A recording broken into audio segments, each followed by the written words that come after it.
After 8 years of living in my house, my son-in-law and daughter won the lottery $95 million. That evening, my son-in-law looked me straight in the eye and said, "Get the hell out of this house. This house is mine now." I just smiled. Then I asked him one single question. That question made his face turn pale as a corpse. I would make him lose everything, not because I was cruel, but because he was too greedy to realize he was standing on the edge of collapse. Welcome to our story. Before we begin, hit like, subscribe, and tell me in the comments where you're watching from. Quick note: this is a fictional story with dramatized elements for experience and meaningful lessons. Any resemblance to real names or situations is purely coincidental, but the message, that's what truly matters. After 8 years, Connor told me I had to leave. I smiled. He didn't know about the second ticket.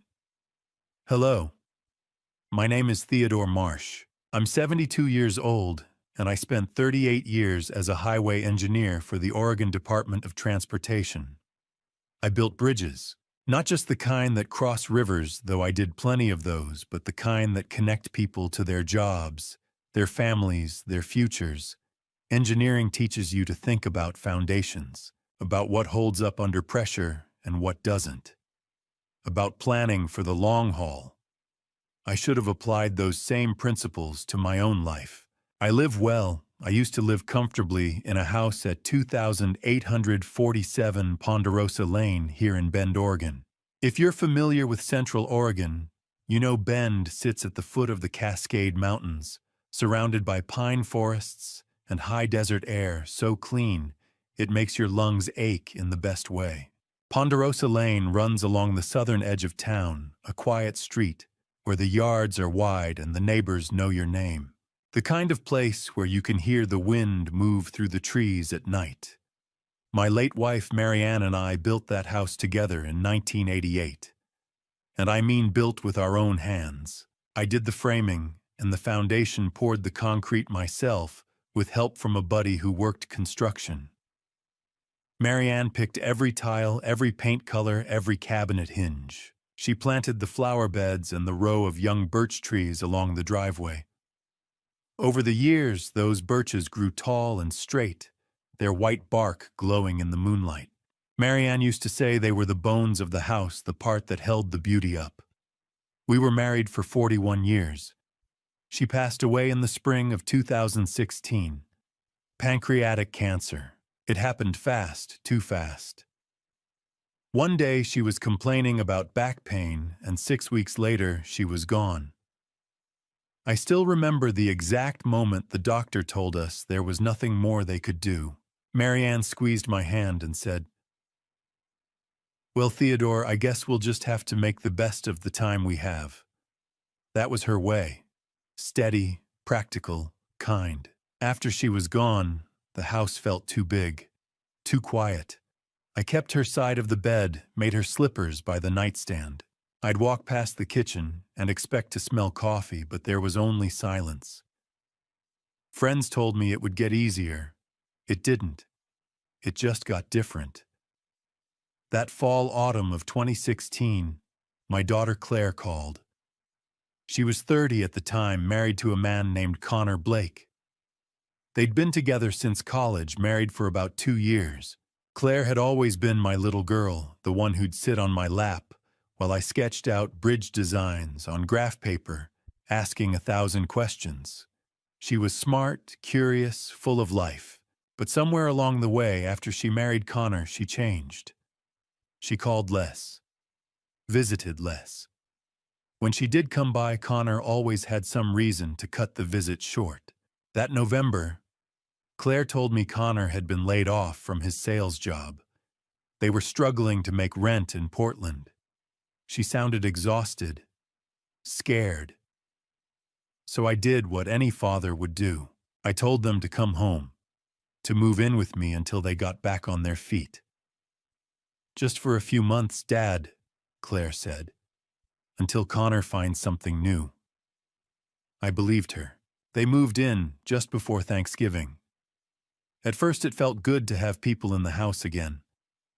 Claire cooked dinners, and Connor helped me replace some rotted boards on the back porch. We'd sit around the table after dinner, talking about nothing in particular, weather, sports plans for the holidays. It felt like family. But then the months turned into a year. Connor didn't find work. Or maybe he stopped looking, I couldn't tell. He spent more and more time on the couch, scrolling through his phone, making phone calls behind closed doors. Claire started working double shifts at a medical office in town, coming home exhausted, too tired to talk. And slowly, so slowly, I didn't notice it happening, my house stopped feeling like mine. Connor began making little comments. "You really should update this kitchen, Theodore. These cabinets are from the 80s. Oh, or, we could turn your workshop into a real guest room if we cleaned it out." At first I thought he was just trying to help. Then I realized he was measuring, planning, taking inventory. Year 2 became year 3, then 4, then 5. I kept thinking they'd leave once they saved enough, once Connor got a good lead on a job. But it never happened. Instead, I was the one who started feeling like a guest. Connor would rearrange the furniture without asking. He'd invite his friends over, and I'd retreat to my bedroom. Claire stopped meeting my eyes. When I'd try to talk to her alone, Connor would appear in the doorway listening. That was 8 years ago. I should have seen it sooner. I should have recognized the way Connor slowly turned my daughter against me, the way he made himself comfortable in a house he didn't build, a life he didn't earn. But I didn't, because I loved my daughter. Because I thought somehow things would get better. Then 3 months ago, I bought 2 lottery tickets at the Quick Stop on Highway 97. Just a couple of Powerball tickets, $2 each. I gave one to Claire as a little gift, a gesture. I kept the other one. 3 days later, one of those tickets won $95 million. And that's when Connor decided I had to leave. But Connor made one mistake. When I bought those lottery tickets, I didn't buy just one. Let me tell you how it all started. How 8 years ago I opened my door to Connor and Claire. But first I need to go back a little further. Back to the spring of 2016 when I lost Marianne. She was 60 years old. We'd been planning a trip to the coast that summer. One of those long, slow drives along Highway 101 where you stop at every little town and eat clam chowder and watch the waves come in. Marianne loved the ocean. She used to say it reminded her that the world was bigger than whatever was troubling you. We never made that trip. The cancer moved fast. By the time the doctors caught it, there wasn't much they could do except make her comfortable. I stayed with her every day in that hospital room, holding her hand, talking about nothing and everything. She told me stories I'd heard 100 times before, about the day we bought the land on Ponderosa Lane. About the time Claire was born 3 weeks early, and I nearly drove off the road racing to the hospital. She laughed. Even then, she laughed. On her last morning, she squeezed my hand and said, "Theodore, don't you dare turn into one of those old men who stops living. Promise me." I promised. 3 days later, we held her funeral at the First Community Church. Claire came down from Portland and stood beside me at the graveside, her hand wrapped around mine. She cried quietly, her head on my shoulder. For a moment it felt like I still had family, like I wasn't completely alone. But then Claire went back to Portland, and I went back to that empty house on Ponderosa Lane. And the silence was unbearable. That fall November of 2016, Claire called. I could hear the strain in her voice before she even said the words. "Dad, Connor got laid off. We're behind on rent. I don't know what we're going to do." I didn't hesitate. "Come home, sweetheart. Stay here until you get back on your feet." "Are you sure?" "I'm sure." 2 weeks later, they pulled up in a rented truck with all their belongings. I helped Connor carry boxes into the spare bedroom. Claire hugged me on the front porch and whispered, "Thank you, Dad. It's just for a little while." I believed her. The first year or two, it wasn't so bad. Connor would help me with projects around the house, fixing a leaky faucet, replacing the weather stripping on the windows. Claire would cook Sunday dinners, pot roast, and mashed potatoes just like Marianne used to make. We'd sit at the kitchen table afterward talking about the weather, about Claire's new job at the medical office, about Connor's job search. It felt almost normal, almost like family. But somewhere around year 3, things started to shift. It was small at first. Connor began rearranging furniture without asking. One day, I came home from the hardware store and found that the old armchair, Marianne's favorite, the one she'd sit in to read every evening, had been moved to the garage. When I asked about it, Connor shrugged. It didn't fit the space, Theodore. We needed room for the new TV stand. Then he started moving Marianne's things. The framed photos of her that I kept on the mantel were taken down and replaced with generic prints from a department store. Her gardening tools disappeared from the shed. When I asked Claire about it, she looked away. Connor thought it might be healthier for you, Dad. You know, to move on. Move on. I didn't say anything. I just put one of Marianne's photos back on my nightstand where Connor wouldn't touch it. By year 4 and 5, the changes were harder to ignore. Connor stopped asking my opinion about anything. He'd invite people over, friends of his I'd never met, and I'd retreat to my bedroom. He started talking about our house instead of your house, as if he'd built it, as if he'd poured the foundation with his own hands. Claire stopped sitting with me after dinner. She'd disappear into their room, and I'd hear them talking in low voices, the door closed. I tried to talk to her. I'd catch her in the kitchen in the morning and say, "Honey, is everything all right?" She'd smile, but it didn't reach her eyes. "Everything's fine, Dad." But it wasn't. By year 6, 7, 8, 2021, 2022, 2023, into 2024, I felt like a stranger in my own home. Connor would walk past me in the hallway without a word. He'd make decisions about repairs, about landscaping, about painting rooms, and I'd only find out after it was done. When I objected, he'd sigh like I was being unreasonable. "Theodore, we're just trying to help. You're not getting any younger." I started spending more time in my bedroom. I'd eat dinner alone. I'd listen to the sound of their voices in the living room, their laughter, and I'd feel the walls of my own house closing in. My only relief was my neighbor, Bernard Sullivan. Bernard is 74, a retired postal worker with a dry sense of humor and a stubborn streak a mile wide. He'd been my friend for over 30 years, ever since he and his wife, Maureen, moved in 3 doors down. Bernard would stop by every week or so, usually with some excuse, needing to borrow a tool, asking about the weather, inviting me over for coffee. But I knew what he was really doing. He was checking on me. One Tuesday morning in early April this year, 2024, I walked over to Bernard's house. He was in his garage tinkering with an old lawnmower. He looked up and grinned. "So, Theodore Marsh, haven't seen you in daylight in 2 weeks. Thought maybe you'd turned into a vampire." I managed to smile. "Just keeping busy." "Busy hiding in your room, you mean?" I didn't argue. Bernard wiped his hands on a rag and looked at me seriously. "You know you don't have to live like this, right?" "I don't know what you're talking about." "Yes, you do." We stood there for a minute, neither of us saying anything. Then Bernard pulled 2 crumpled dollar bills out of his pocket and held them up. "Tell you what, I'm heading to the Quick Stop to buy a Powerball ticket. Come with me. Buy one yourself. Maybe you'll win and finally get yourself out of that damn house." I laughed.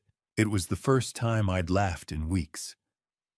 "Bernard, I've never bought a lottery ticket in my life." "Then it's about time you did." So I went with him. And on that Tuesday morning, the first week of April 2024, I did something I'd never done before. I bought a lottery ticket. Not because I needed the money, but because Bernard dared me to. And because for just a moment I wanted to believe that something, anything, could change. Those lottery tickets cost me $4, $2 each. The day I bought them was a Wednesday, April 3rd, 2024. I'd gone over to Bernard and Maureen Sullivan's house that afternoon, same as I did most weeks. Bernard and I had a standing chess match, and Maureen always put on a pot of coffee and sat with us at the kitchen table, reading her book and occasionally making sarcastic comments about Bernard's terrible chess strategy. "You're getting predictable in your old age, Theodore," Bernard said, moving his knight. "I've seen that opening 3 times this month." "And yet you still haven't beaten me," I replied. Maureen glanced up from her book and smiled. She's 71, sharp as a tack. With silver hair she wears short and a laugh that fills a room. "You two have been playing the same game for 30 years, she said. "Honestly, I don't know how either of you stays awake." We played in comfortable silence for a while. Then Bernard leaned back in his chair and said, "You see the Powerball jackpots up to 95 million. I didn't look up from the board. "I don't play the lottery, Bernard." "I know, but maybe you should. You could use a little excitement in your life." I moved my bishop. Checkmate in 3 moves. Bernard groaned. "Damn it, Theodore." Maureen closed her book. "Bernard, leave the man alone. If he doesn't want to throw his money away." "It's $2. Bernard interrupted. $2 for a little bit of hope. Come on, Theodore. Live a little. I'm heading to the quick stop after this. Come with me. I dare you." I looked at him. He had that stubborn glint in his eye, the one that meant he wasn't going to let it go. And honestly, after 8 years of feeling invisible in my own house, maybe I did need a little excitement, even if it was just a stupid lottery ticket. "Fine," I said. "I'll buy one." Bernard grinned. That's the spirit. An hour later, we pulled into the quick stop on Highway 97 in Bernard's old pickup. The place is a small rundown gas station with peeling paint and a buzzing neon sign that says, "Open 24 hours. Dave Wilson, the owner, was behind the counter. Dave's 55, balding, with a thick mustache and a flannel shirt he seems to wear year-round. He looked up when we walked in and raised an eyebrow. Bernard Sullivan and Theodore Marsh, together, in the middle of the afternoon. This can't be good. "We're here to make you rich, Dave," Bernard said, slapping $2 bills on the counter. "1 Powerball ticket." Dave rang it up and handed Bernard the ticket. Then Bernard turned to me. "Your turn." I hesitated. It felt ridiculous standing there in a gas station at 72 years old, buying a lottery ticket for the first time in my life. But I pulled out my wallet and set my debit card on the counter. "Actually, Dave, give me 2 tickets."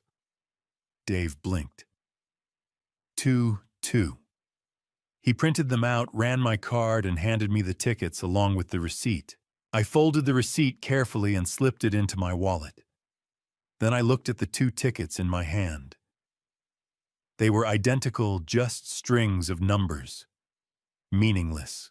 I shoved them in my pocket and followed Bernard back to the truck. "2 tickets," Bernard said, starting the engine. "Look at you, Theodore. High roller. Don't start." That evening I went home. The house was quiet as usual. Connor was in the living room watching something on his laptop. Claire was in the kitchen cooking dinner. It was rare for her to cook anymore. Most nights she worked late or ate in her room. But tonight she was at the stove stirring something in a pot. And for a moment It reminded me of the old days when Marianne would stand in that exact spot humming to herself. "Hey, Dad," Claire said, not looking up. "Dinner's almost ready." I pulled the 2 lottery tickets out of my pocket and looked at them. On impulse, I walked over to Claire and held one out. "Hey, I picked up a couple of lottery tickets today." "Silly, I know. But here, you can have one." Claire turned, surprised. She wiped her hands on a towel and took the ticket. For the first time in months, she smiled a real smile, small but genuine. "Thanks, Dad. Who knows, maybe we'll get lucky." "Maybe," I said. Connor appeared in the doorway, his arms crossed. He looked at the ticket in Claire's hand and snorted. You bought lottery tickets? Seriously, Theodore? What you trying to win back your dignity?" He walked over, plucked the ticket out of Claire's fingers, and held it up to the light, like he was examining a counterfeit bill. "Powerball. 95 million. Yeah, good luck with that." Claire didn't say anything. She just turned back to the stove. I went to my bedroom, pulled the other ticket out of my pocket, and slipped it into the top drawer of my nightstand, next to Marianne's reading glasses. Then I forgot about it. 3 days later, Saturday, April 6th, I was out in my workshop sanding down a piece of cedar I'd been shaping into a small box. I liked working with my hands. It kept me sane. I was focused on the grain of the wood when I heard a scream from inside the house. Not a scream of fear, a scream of shock, of joy. I dropped the sandpaper and walked quickly toward the back door. When I stepped inside, Claire was standing in the middle of the kitchen, trembling, her phone in one hand and the lottery ticket in the other. "We won," she whispered. "We won. $95 million. Connor appeared behind her, moving fast. He snatched the ticket from her hand and ran to the laptop on the counter, pulling up the Powerball website. His eyes scanned the numbers. Once. Twice. "Holy hell," he breathed. "We actually won." I stood in the doorway watching them. Claire's hands were shaking. Connor was already on his phone, dialing a number, pacing back and forth. "Yeah, I need to speak to someone about a lottery claim. Big one. 95 million. Neither of them looked at me. I stood there for a long time, feeling something strange settle in my chest. Not excitement, not joy, just a quiet, hollow ache. Because in that moment, I realized something I should have seen years ago. I didn't exist to them anymore. I was just a ghost in my own house. That evening, I stayed out in the workshop until it got dark. When I finally walked back inside, Connor was waiting for me at the kitchen table. Connor was waiting when I walked in. His posture had changed, no longer the polite tolerance he'd worn for 8 years, but something harder. He sat at the kitchen table, arms folded. Claire stood by the sink, her back to me. "What's going on?" I asked. Connor didn't stand. "We need to talk. Our situation has changed." I stayed near the door. "What do you mean, Claire and I just won $95 million, and this house doesn't fit our lifestyle anymore?" The words hung in the air. Your lifestyle. That's right. Connor leaned back, spreading his hands. "We think you'd be more comfortable in a senior living facility, somewhere with staff medical care. We'll cover all the costs. All you have to do is sign over the property." Sign over the property. I looked at Claire. "Sweetheart, what is this?" She didn't turn around. She didn't say a word. Connor stood and walked to the counter. "Let me be clear, Theodore. We don't need your charity anymore. We don't need you. This house is a relic, bad plumbing, old wiring. We could sell it, tear it down. Either way, it's ours now." "It's mine," I whispered. Connor smiled, not kindly.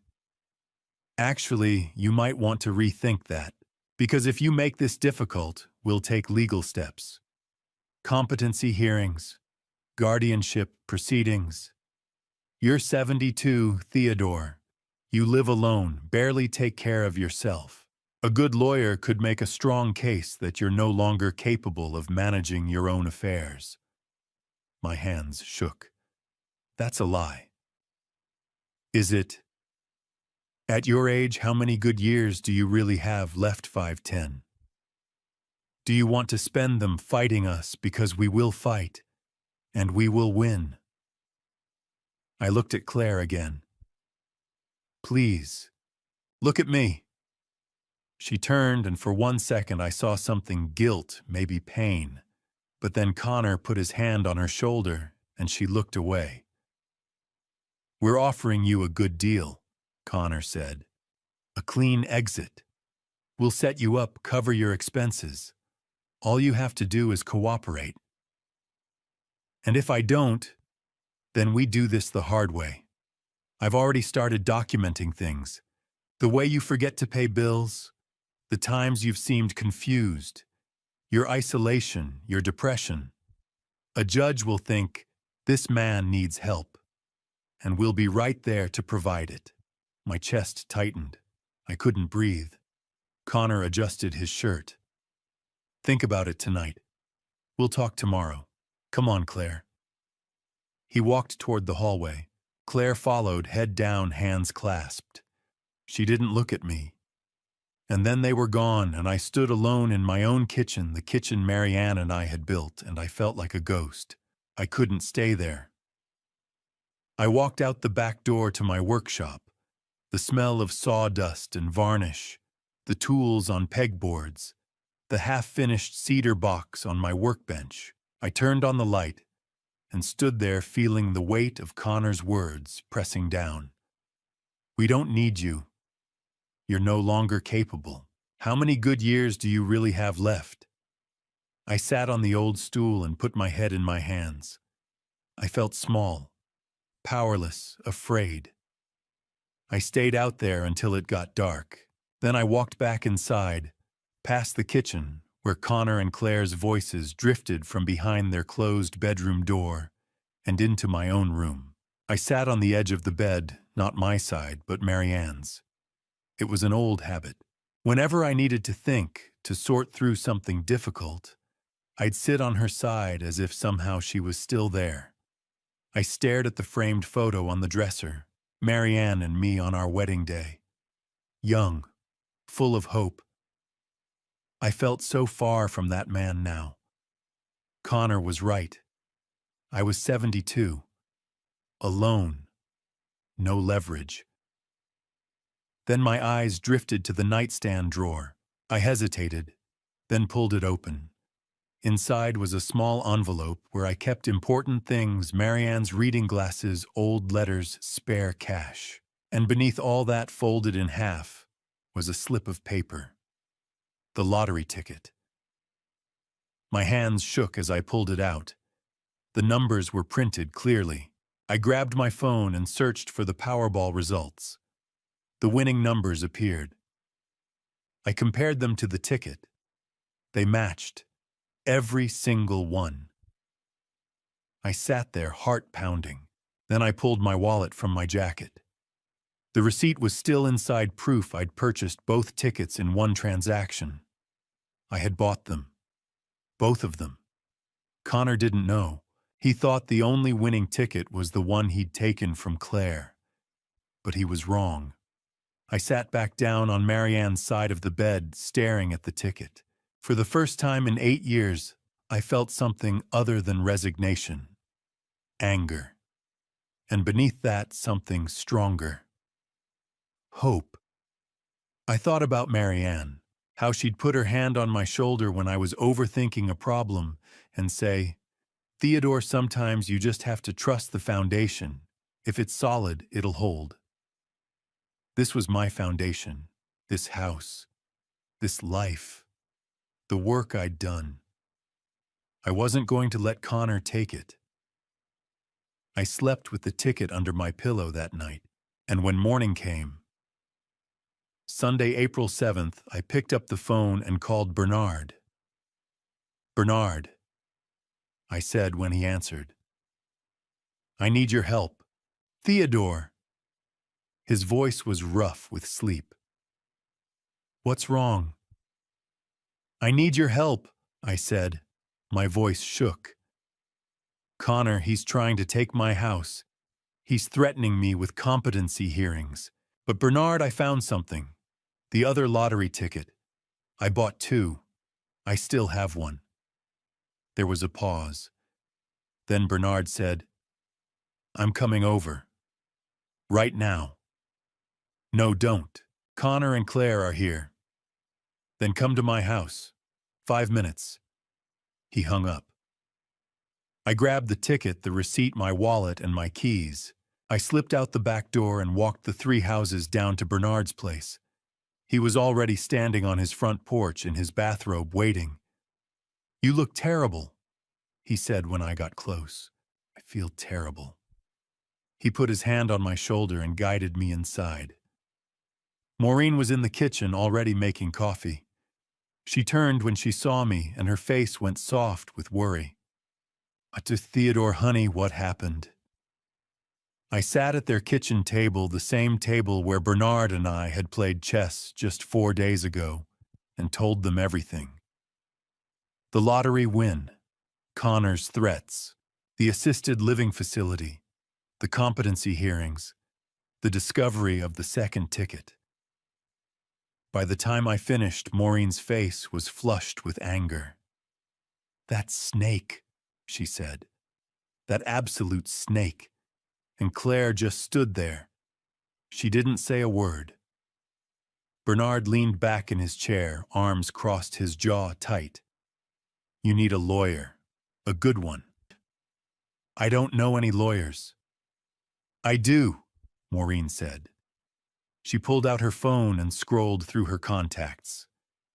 "Rachel Kemp. She's Bernard's niece's daughter. Do you remember her? She came to our barbecue a few years back. Smart as a whip. Practices property and family law in Portland." Bernard nodded. "Rachel's tough. If anyone can handle this, she can." Maureen dialed. It rang 4 times. Then a woman's voice answered. "Aunt Maureen, it's early. Everything okay? Rachel, honey, I'm sorry to call on a Sunday, but we have an emergency. It's our neighbor Theodore Marsh. He needs help. Can you see him today?" There was a pause.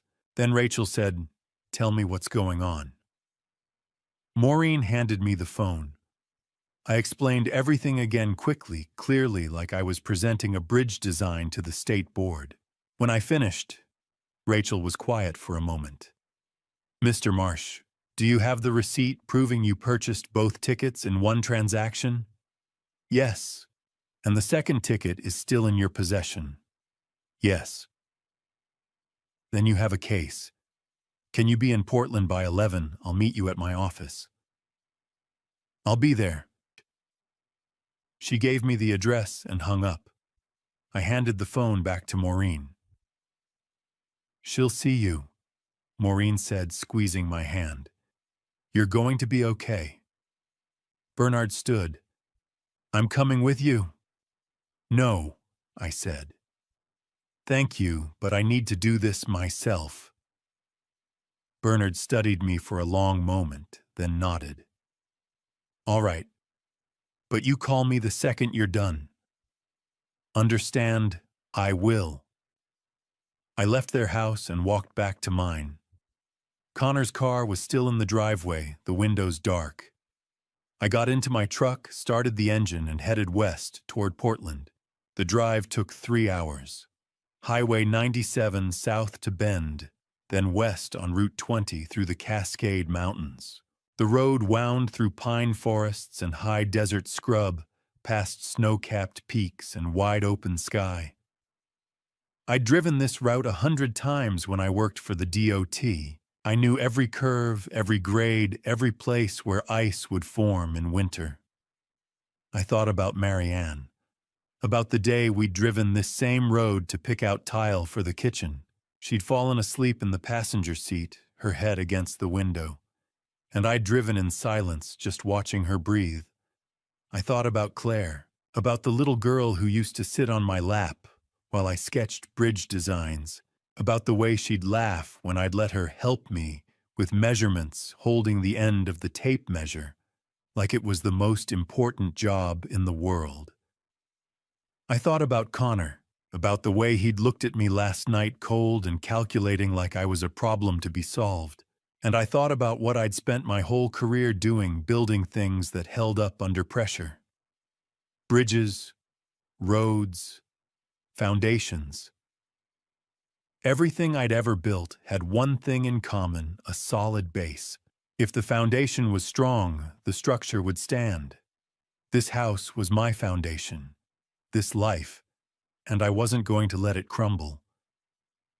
I reached Portland just before 11. Rachel's office was downtown in a brick building near the river. I parked on the street and took the elevator to the 3rd floor. Rachel was waiting in the lobby. She was 42 tall and sharp-eyed with dark hair pulled back in a ponytail. She shook my hand firmly. "Mr. Marsh, come on back."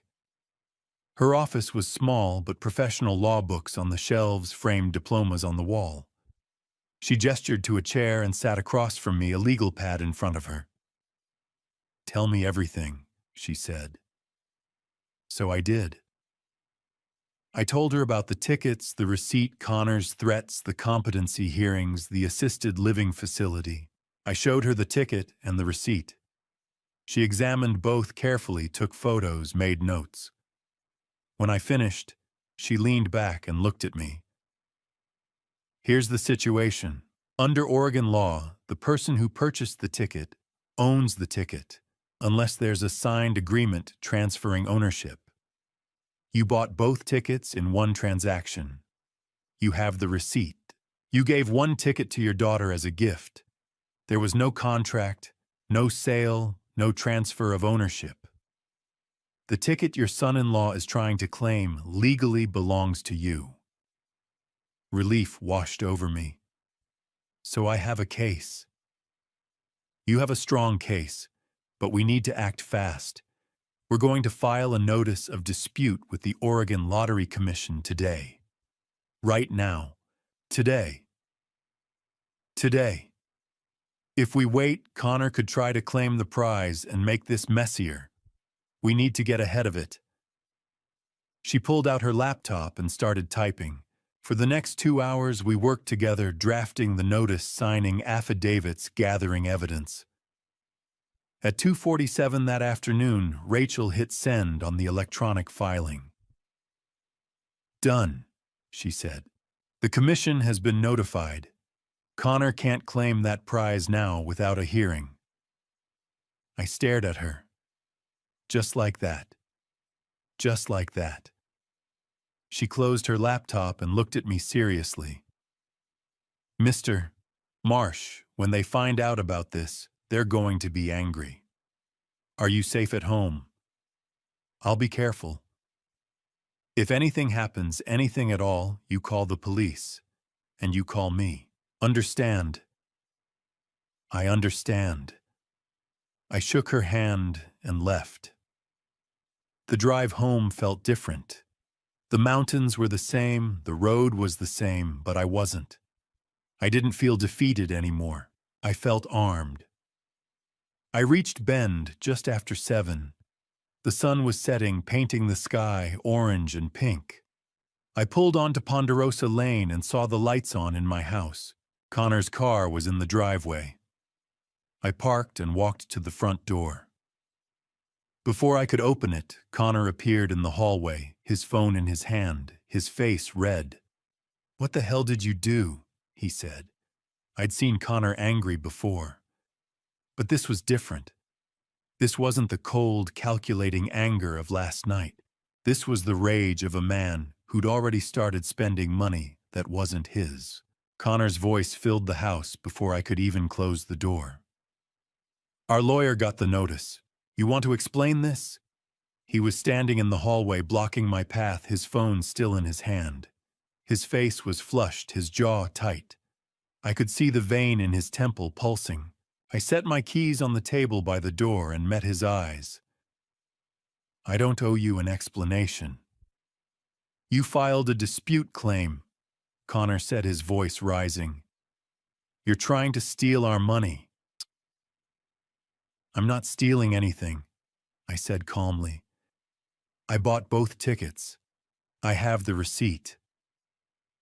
"You gave one to Claire. You can't take back a gift." "I gave Claire a ticket. Not the winning ticket. That ticket is mine." Connor stepped closer. "You think a judge is going to believe that? You think anyone's going to believe you just happened to keep the winning ticket for yourself?" I walked past him into the living room. My legs felt steady. My hands didn't shake. I sat down in Marianne's old armchair, the one Connor had moved to the garage years ago, the one I'd quietly brought back into the house last month. I sat in it now, claiming my space.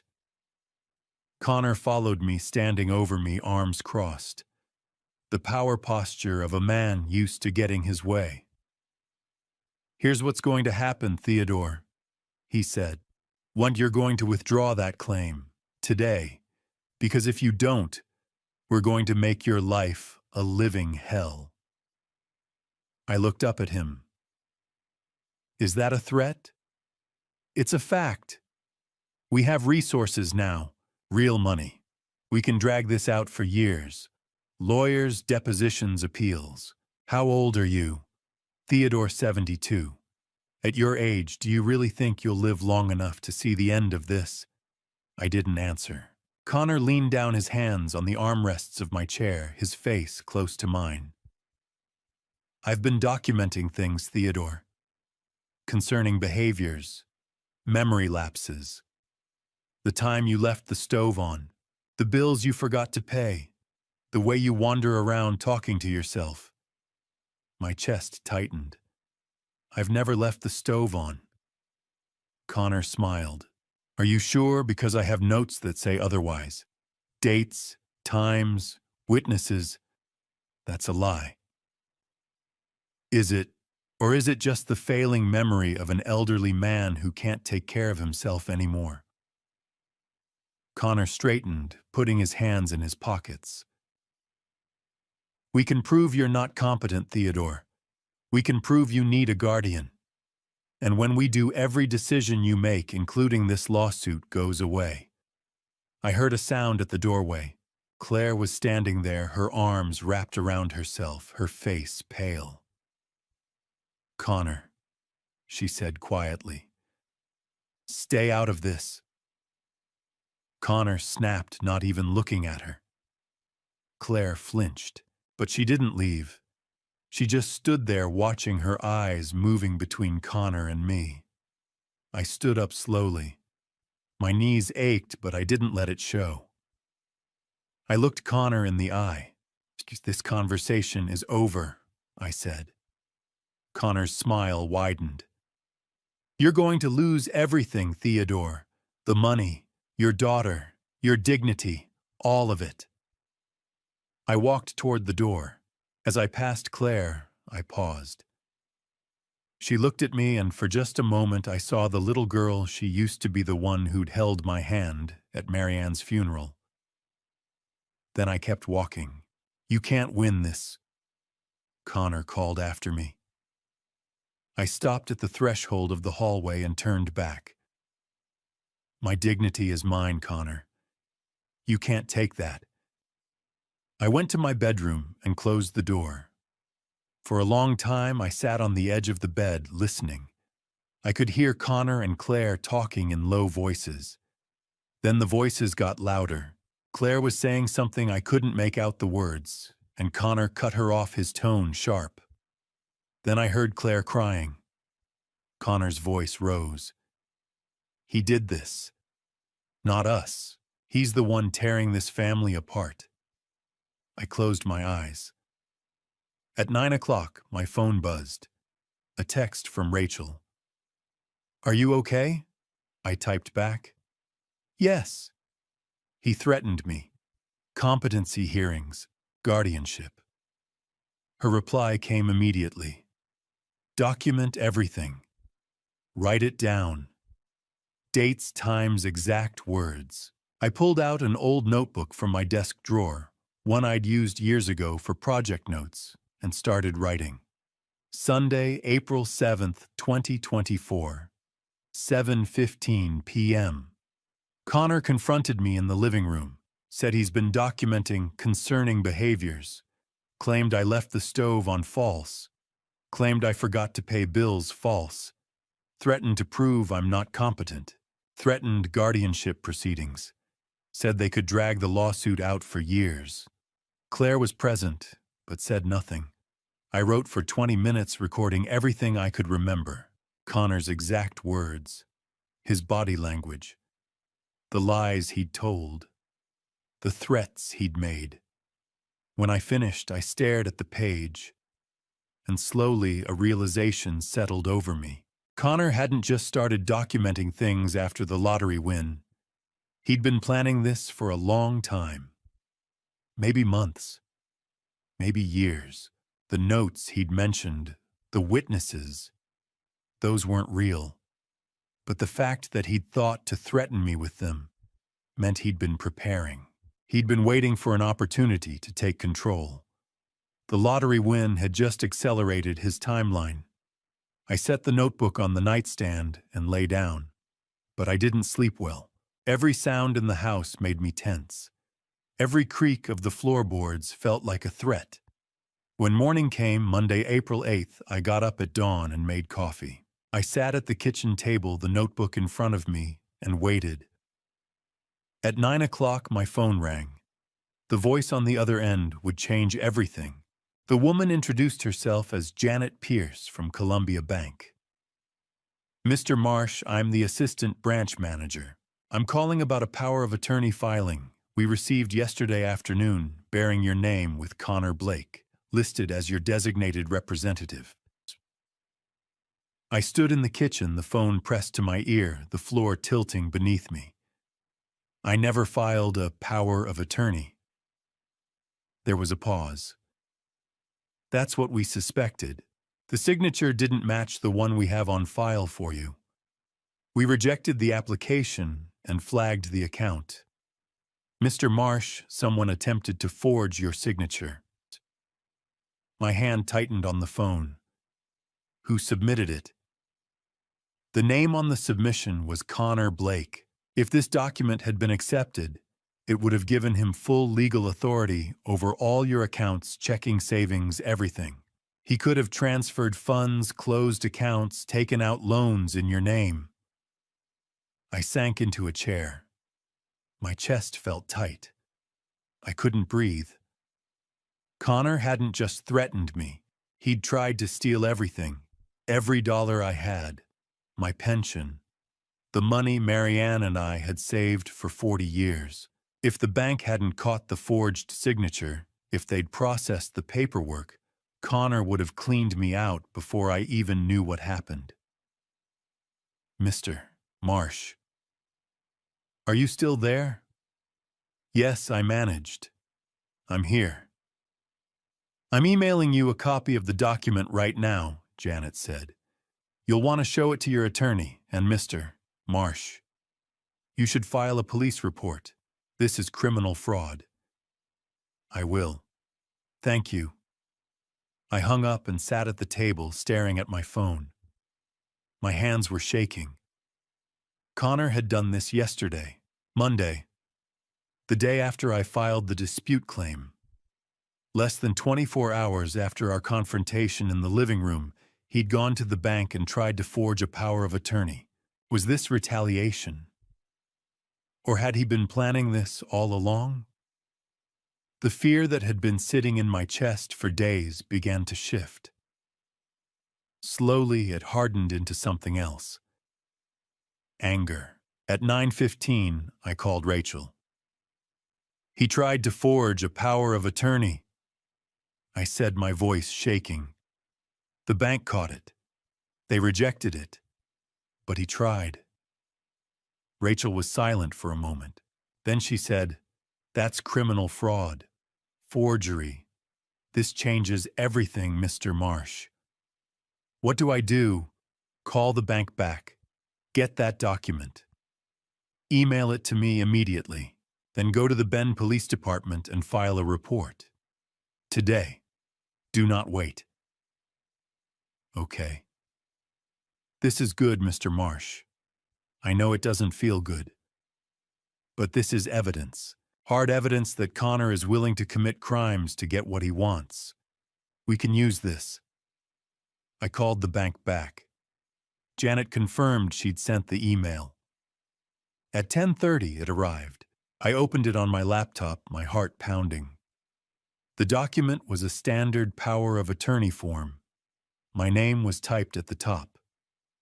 Connor Blake's name was listed as the agent, and at the bottom, in careful practiced handwriting, was a signature that looked almost like mine. Almost. But it wasn't. The slant was wrong. The loop in the M was too wide. Connor had tried, he'd practiced, I could tell, but he hadn't quite gotten it right. I stared at the signature for a long time. This wasn't a mistake. This wasn't a misunderstanding. This was deliberate, calculated. Connor had sat down somewhere, maybe in my own house, maybe at a coffee shop downtown, and practiced signing my name until he thought he had it right.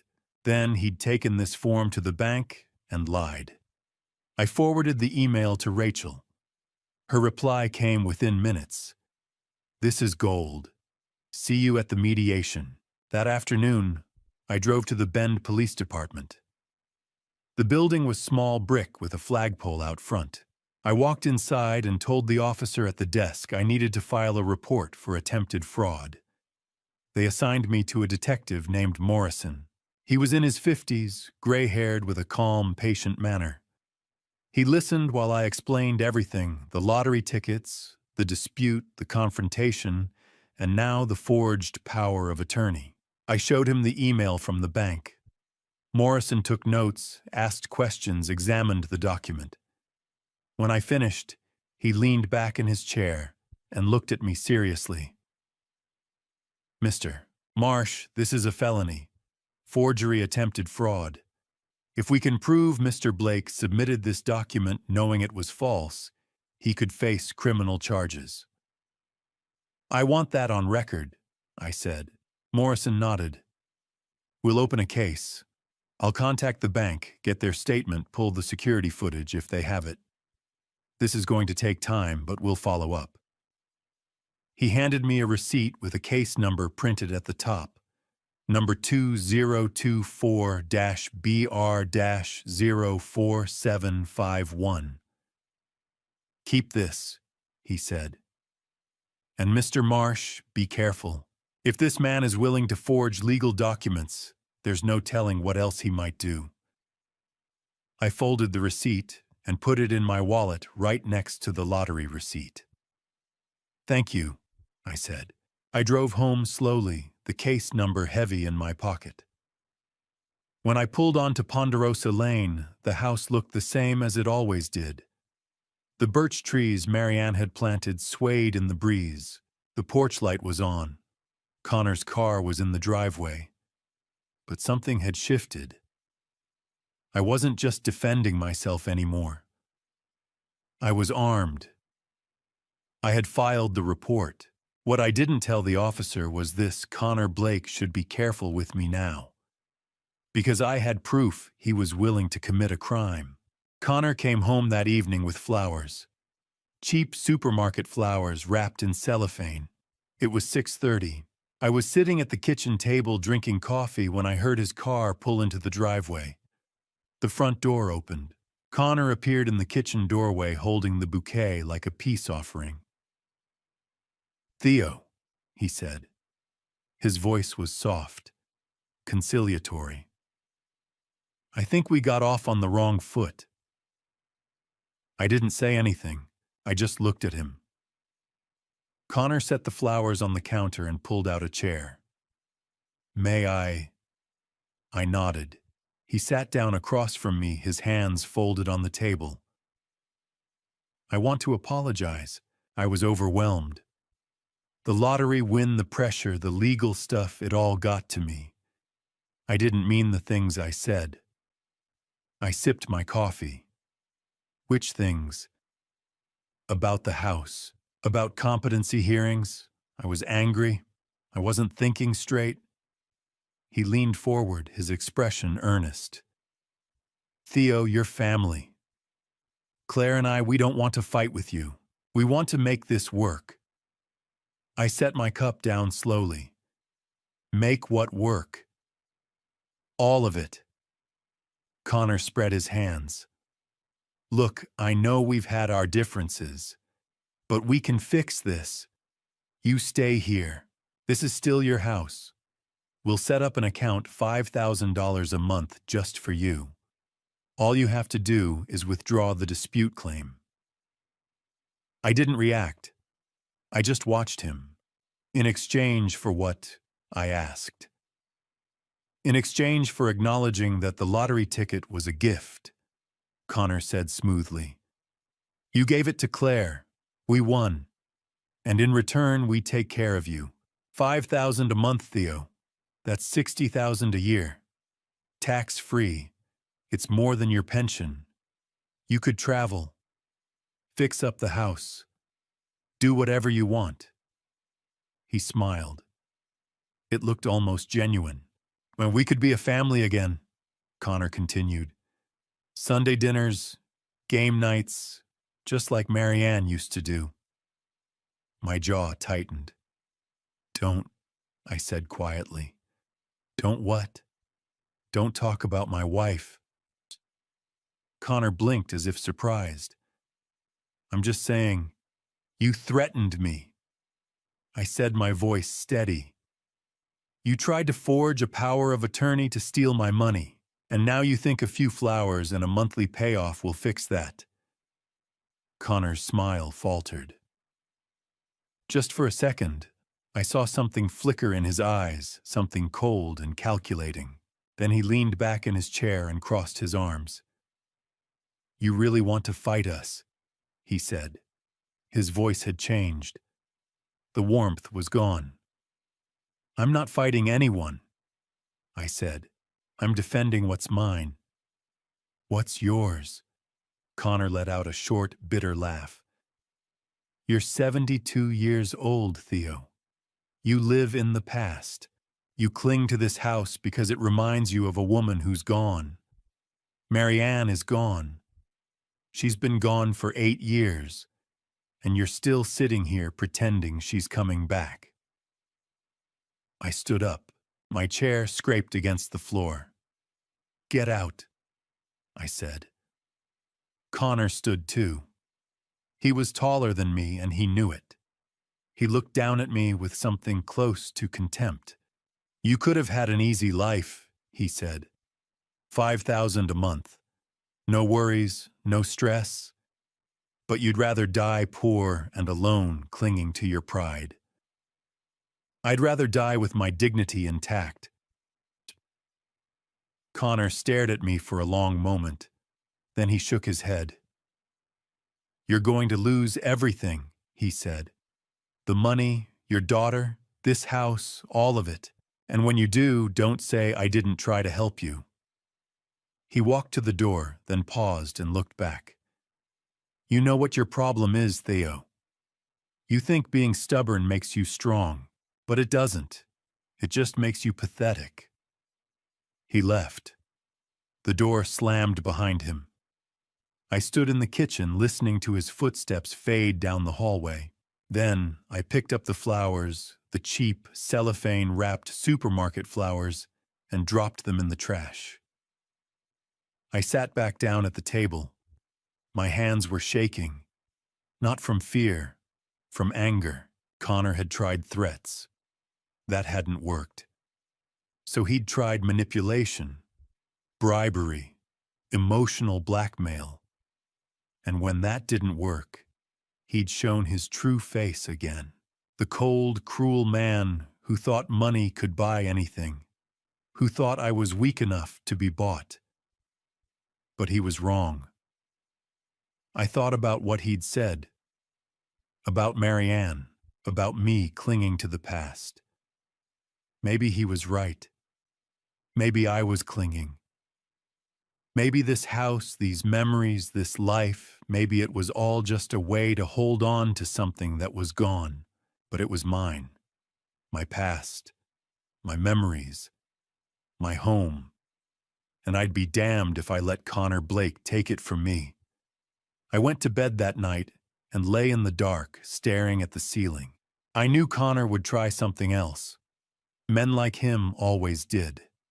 When threats didn't work, when manipulation didn't work, they found a new angle, a new weapon. But for the first time since Marianne passed away, I remembered who I was. Theodore Marsh, engineer, builder, survivor. I'd built bridges that held up under pressure. I'd built a house that had weathered 36 years of storms. I'd built a life with Marianne that Connor could never understand and never take away. And I wasn't going to let him break me now. The following Tuesday, someone knocked on my door. A firm, official knock, the kind that makes your stomach drop before you even turn the handle. I opened it to find a woman standing on my porch, holding a clipboard and a county ID badge clipped to her jacket. She was in her early 40s with dark hair pulled back in a ponytail and tired eyes that had seen too much. "Mr. Theodore Marsh?" she asked. "Yes." "My name is Lisa Hernandez. I'm an investigator with Deschutes County Adult Protective Services. We received a report regarding your welfare. I need to conduct an assessment to determine whether you're safe and capable of caring for yourself." My stomach twisted. Connor. "Who filed the report?" I asked. "I'm not permitted to disclose that," Lisa said. "May I come in?" I wanted to say no. I wanted to shut the door and call Rachel, but I knew that would only make things worse. Refusing would look suspicious, like I had something to hide. "Of course," I said, stepping aside. Lisa walked into the living room and took a seat on the couch. She set her clipboard on the coffee table and pulled out a pen. "Mr. Marsh, I'm going to ask you some questions. Just answer as best you can. There's no right or wrong here. I just need to understand your current situation." I sat down in Marianne's armchair. My hands were steady, but my heart was pounding. "What's today's date?" Lisa asked. "Tuesday, April 16th, 2024. "And who's the current president of the United States?" I answered. She asked more questions. Where did I live? How long had I lived here? What did I do for work? Did I have any medical conditions? Did I take any medications? I answered everything clearly, precisely, the way I used to present project reports to the state board. "Mr. Marsh, the report we received mentioned memory loss and confusion. Have you experienced anything like that?" "No," I said firmly. "Never." "Do you manage your own finances?" "Yes. I pay my bills on time. I balance my checkbook every month. I've been doing it for 40 years. "Do you prepare your own meals?" "Yes." "And you live here with your daughter and her husband?" "They live here," I corrected. "This is my house. I invited them to stay 8 years ago when they were having financial difficulties." Lisa made notes. I couldn't read her expression. "Mr. Marsh, would you mind if I took a look around, just to get a sense of your living environment?" "Go ahead." We walked through the house together. Lisa checked the kitchen first. The counters were clean. The refrigerator was stocked with fresh food, milk, eggs, vegetables, leftovers in labeled containers. The stove was spotless. Not a single burner left on not a single sign of neglect. We moved to the bathroom. Clean. Organized. Towels folded. Medicine cabinet tidy with my blood pressure medication neatly lined up, each bottle labeled with the date. Then my bedroom. The bed was made, clothes put away. Marianne's photo on the nightstand, the lottery ticket still hidden in the drawer below. Finally, we went out back to my workshop. Lisa stepped inside and paused. The tools were hung on pegboards, each in its place. The workbench was clean, sawdust swept. On the shelf sat a row of small wooden objects I'd been making over the years, birdhouses, boxes, a small carved bowl. Lisa picked up one of the birdhouses and examined it. "This is beautiful work. You still do woodworking." "It keeps my hands busy," I said. She set it down gently. "Mr. Marsh, I've been doing this job for 12 years. I can tell the difference between someone who needs help and someone who's being targeted. You're not the person described in that report." Relief washed over me. "So you'll close the case?"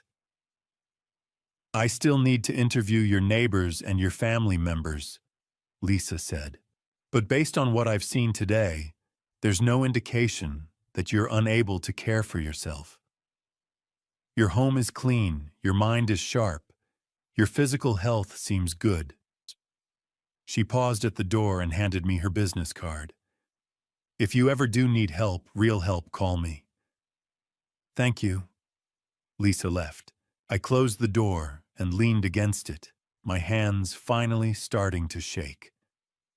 I'd held it together during the interview, answered every question, passed every test. But now, alone in the quiet of my own house, the humiliation hit me. I'd had to prove my competency. In my own home, I'd had to show a stranger that I could take care of myself, that I wasn't confused or dangerous or incapable. At 72 years old, I'd been treated like a child who couldn't be trusted. And Connor had done this. He'd filed that report. I knew it. He'd called Adult Protective Services and told them I was incompetent, unsafe, a danger to myself. He'd weaponized the system against me, hoping they'd declare me unfit and appoint a guardian. Him.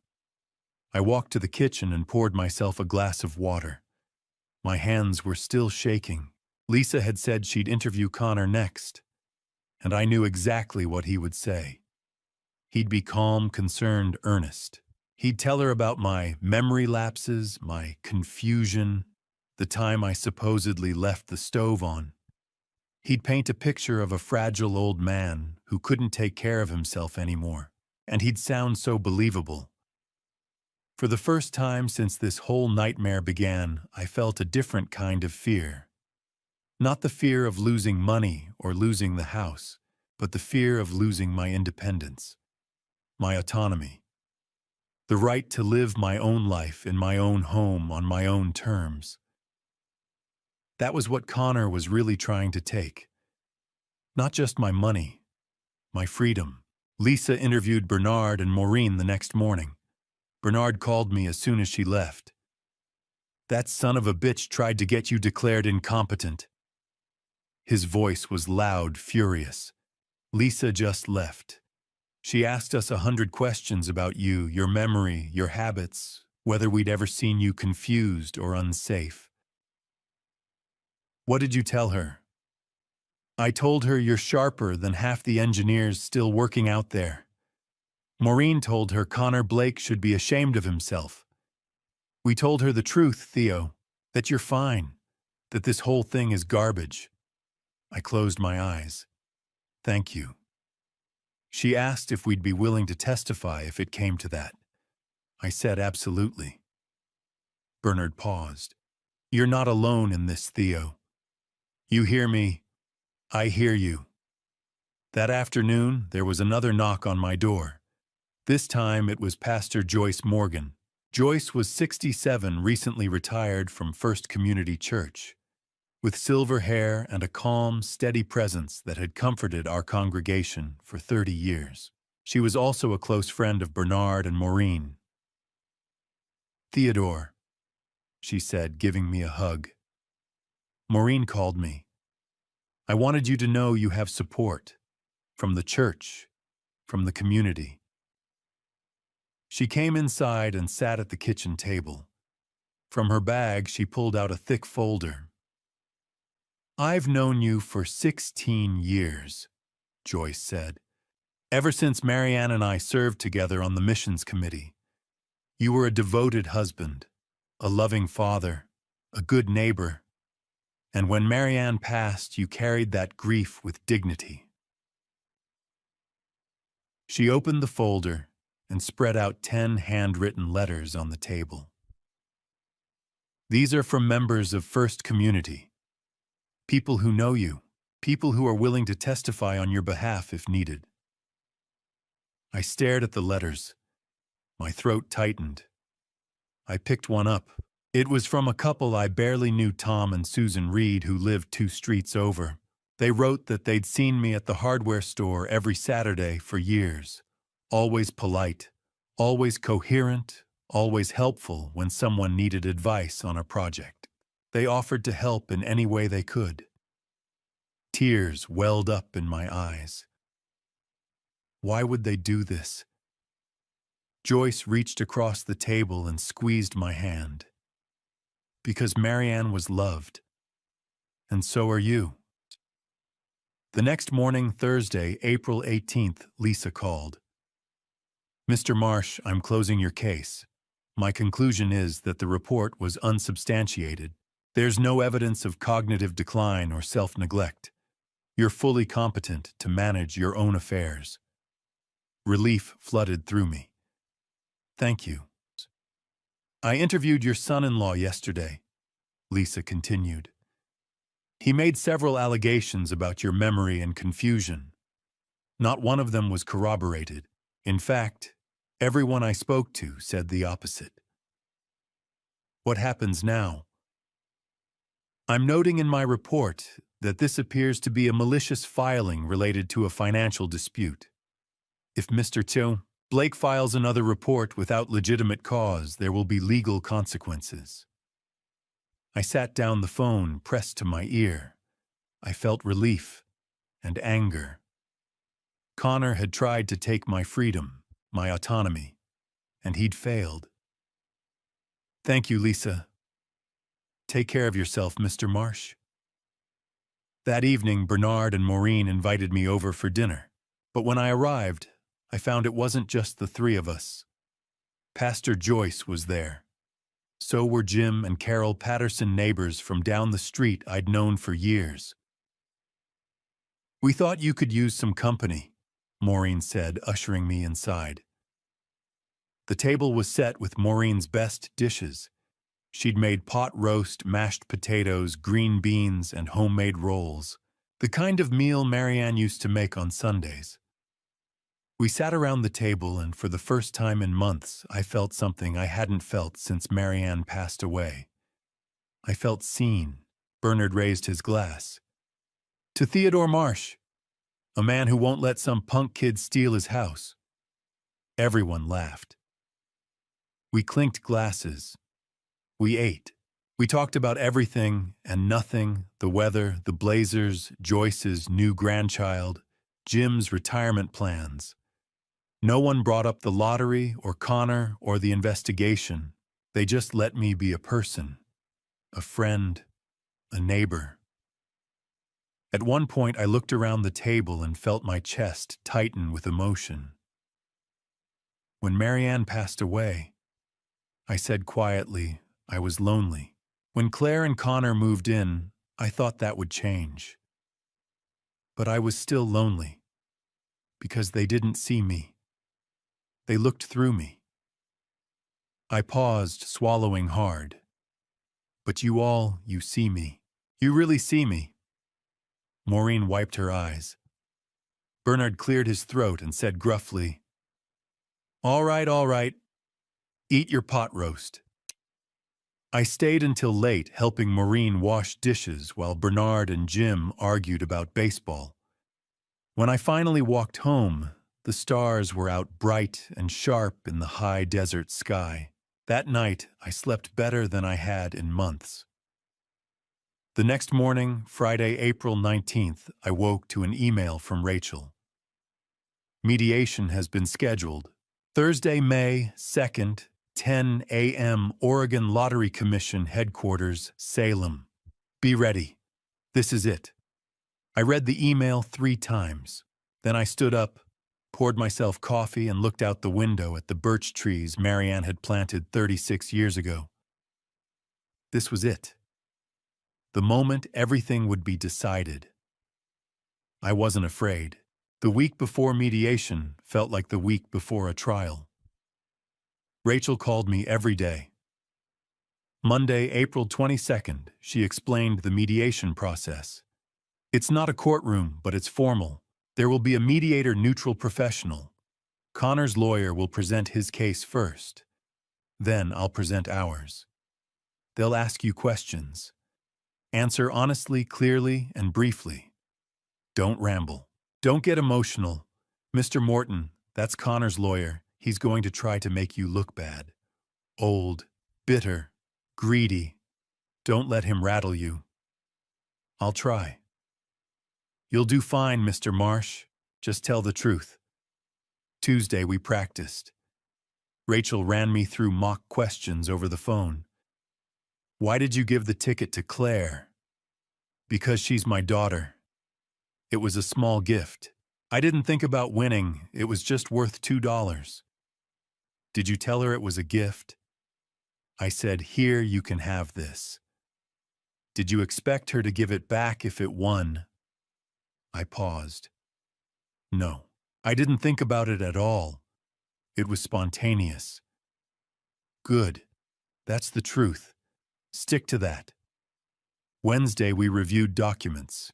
Rachel went through everything. We had the receipt from the Quick Stop, showing I'd purchased both tickets in one transaction, my bank statement confirming the debit card charge, the forged power of attorney with Connor's name on it, the police report, the APS investigators' conclusion that the elder abuse report was malicious filing.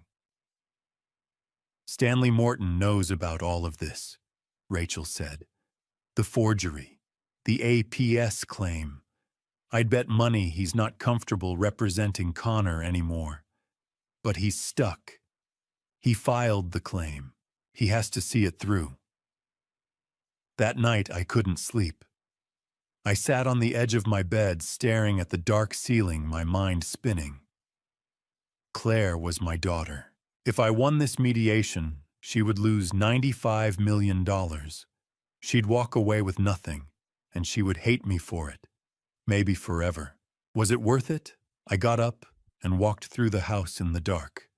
Through the living room where Marianne and I used to sit and watch old movies.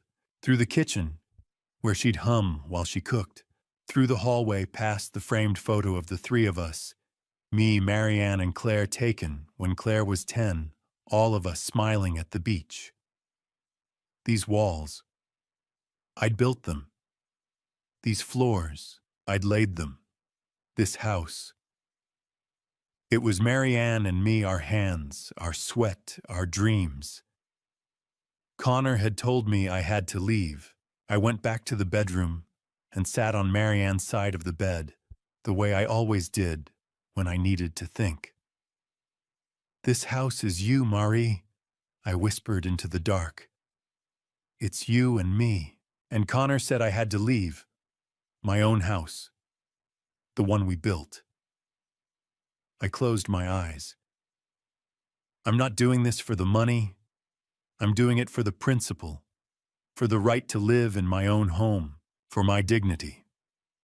I imagined her voice the way I always did. Steady, kind, strong. You've never backed down from what's right, Theodore. Don't start now. Thursday morning, May 1st. I woke at 5:30. I lay there for a moment staring at the ceiling, then got up and took a shower. I dressed carefully.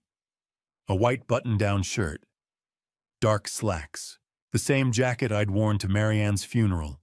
It still fit. At 6 o'clock, there was a knock on the back door. I opened it to find Bernard standing there with a paper bag. "Maureen made waffles," he said, handing me the bag. "Figured you'd need something in your stomach." I took the bag. "Thank you." Bernard looked at me seriously. "You ready?" "No," I said. But I'm going anyway." Bernard smiled. "That's courage, Theo. Courage isn't not being afraid. It's doing the thing even when you are." I ate one of Maureen's waffles standing at the kitchen counter. Then I grabbed my keys, my wallet, the folder Rachel had given me with all the documents, and walked out to my truck. Bernard was still standing in his driveway. He raised his hand. I raised mine back. I pulled out onto Ponderosa Lane and headed west. The drive to Salem took 2.5 hours. Highway 26 winds through the Cascade Mountains past forests and rivers and small logging towns. I turned off the radio. I needed the silence. I thought about Marianne, about the day we'd stood on this empty lot in 1988, just dirt and sagebrush, and she'd said, "This is it, Theodore. This is where we're going to build our life." I thought about Claire, about holding her in my arms the day she was born, about teaching her to ride a bike, about the way she used to fall asleep on my shoulder when she was small. I thought about Connor, about the way he'd looked at me in the kitchen and said, "You're pathetic." And I thought about what I'd built. Not just the house, but a life, a foundation, something solid, something that should have held. Marianne used to say, "If the foundation is strong, the structure will stand." I'd built a strong foundation. But Connor had spent 8 years chipping away at it, and now we were going to find out if it could still hold. I reached Salem at 9:30. I pulled into the parking lot across from the Oregon Lottery Commission building and sat there for a moment, gripping the steering wheel, trying to steady my breathing. Then I saw Rachel's car pull in. She parked next to me, got out, and walked over. She knocked on my window. I rolled it down. "Ready?" she asked. "As ready as I'll ever be." She smiled. "Then let's go get your house back." The Oregon Lottery Commission building sits on Liberty Street in downtown Salem, glass and concrete, nothing like justice. Rachel and I arrived at 9:45. We parked in the lot across the street and walked through the front doors into a lobby with polished floors and fluorescent lights. A security guard checked our IDs, waved us through a metal detector, and pointed us toward the elevators. "7th floor," Rachel said quietly. We rode up in silence. My hands were steady. My mind was clear. I'd spent the last 2 weeks preparing for this, reviewing documents with Rachel, rehearsing answers to questions, going over the timeline again and again. I knew the facts. I knew the truth. The elevator doors opened. The 7th floor waiting area was small and sterile, gray carpet, a few chairs, a water cooler in the corner. And across the room, sitting in those chairs, were Connor, Claire, and their lawyer. Connor was wearing a new suit, expensive, tailored, navy blue with a crisp white shirt. He sat with one leg crossed over the other, his arms stretched along the back of the chair next to him. The posture of a man who thought he'd already won. Claire sat 2 chairs away from him, her hands folded in her lap, staring at her phone. She looked pale, tired. Standing near them was Stanley Morton, 54, slick gray hair, expensive watch leather briefcase open on the chair beside him as he reviewed his notes. The elevator chimed. All 3 of them looked up. Connor didn't stand. He just looked at me, his expression unreadable, and stayed exactly where he was. A power move, a statement. Claire glanced at me, just for a second. Then she looked back down at her phone. That hurt more than anything Connor had done. Rachel's hand touched my elbow. "This way, Theo." We walked to the opposite side of the waiting area and sat down. 10 feet separated us from Connor and his lawyer. It felt like miles. At 9:55, the conference room door opened. A young woman in a lottery commission badge stepped out. "We're ready." Connor stood first. He walked into the room like he was claiming territory. Claire followed quietly, her head down.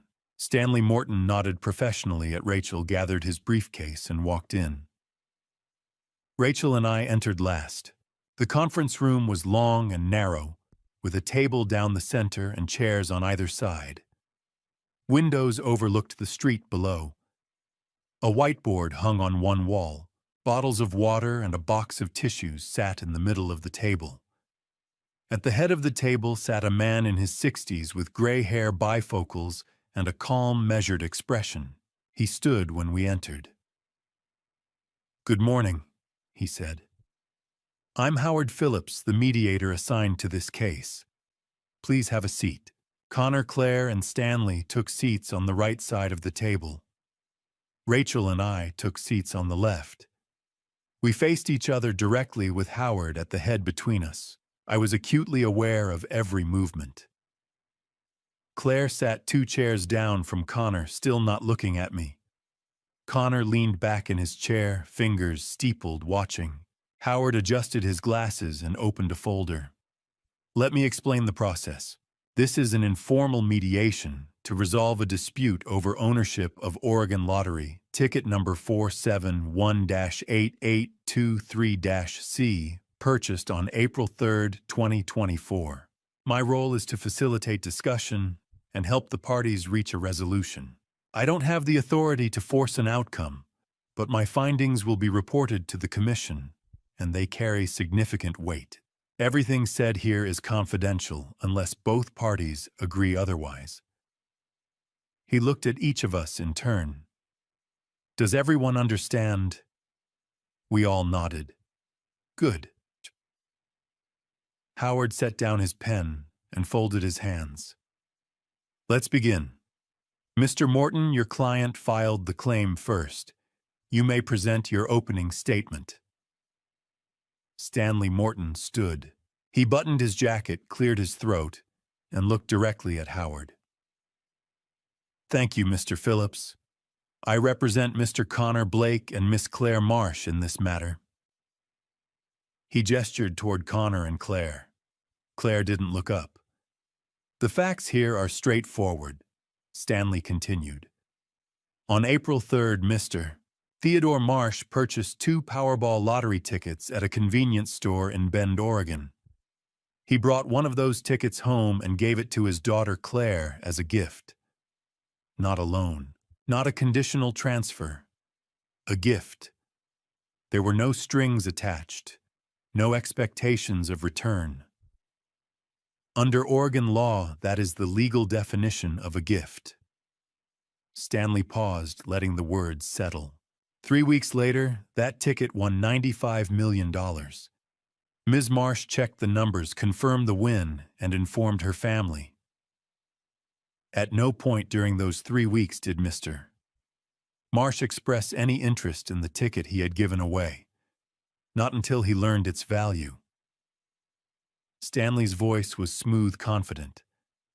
Oregon law recognizes informal gifts of personal property. A lottery ticket is personal property. When Mr. Marsh handed that ticket to his daughter and said, "Here, you can have this," he transferred ownership. The fact that he now regrets his generosity, the fact that he wishes he'd kept it for himself, does not negate the gift. He looked at Howard. "We are asking the Commission to recognize Ms. Claire Marsh as the rightful owner of that ticket and to allow her to claim the prize." Stanley sat down. Connor gave a small, satisfied nod. Claire continued staring at the table, her hands clasped tightly in her lap. Howard made a note. Then he looked across the table at Rachel. "Ms. Kemp, your opening statement." Rachel stood up, and I knew this was the moment everything would be decided. I had practiced this story with Rachel dozens of times, but sitting across from Claire, every rehearsed word vanished. I could only speak the truth. Rachel stood her posture calm but commanding. "Mr. Morton has described part of the truth," she began. "What he's left out are the facts that matter most." She reached into her briefcase and placed 2 documents on the table in front of Howard Phillips.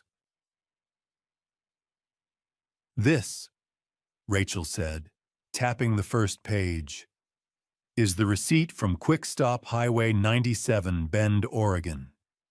Date April 3rd, 2024. Time 2:17 p.m. 2 Powerball tickets, paid by debit card, in the name of Theodore Marsh." She slid the second document forward. "This is Mr. Marsh's bank statement showing a $4 charge from Quick Stop on the same date and time." Howard leaned forward, examining both pages through his bifocals.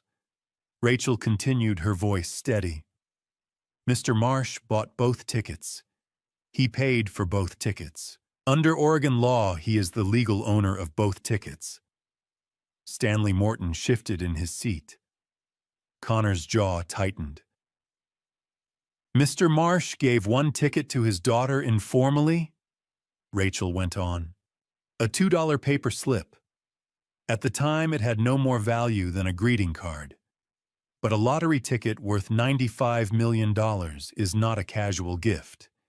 It is a substantial asset, and Oregon lottery regulations require clear documentation in cases of ownership dispute. Mr. Marsh has that documentation. Mr. Blake does not." Howard looked at me. "Mr. Marsh, can you confirm that you purchased these tickets on April 3rd? "Yes, sir," I said. My voice was quieter than I'd hoped, but it was steady. "And you bought 2 tickets in one transaction?" "Yes, 2 tickets. $4 total." "Why 2? I glanced at Rachel. She nodded slightly. "Because my friend Bernard dared me to buy one," I said. "I thought if I'm buying one, I might as well buy 2. It was just $4. I didn't think about winning. I just did it." Howard made a note. "And you gave 1 ticket to your daughter?" "Yes." "Why?" I looked at Claire. She was staring at the table, her hands folded tightly in her lap. "Because she's my daughter," I said. "It was a small thing, a $2 ticket. I wanted to share it with her."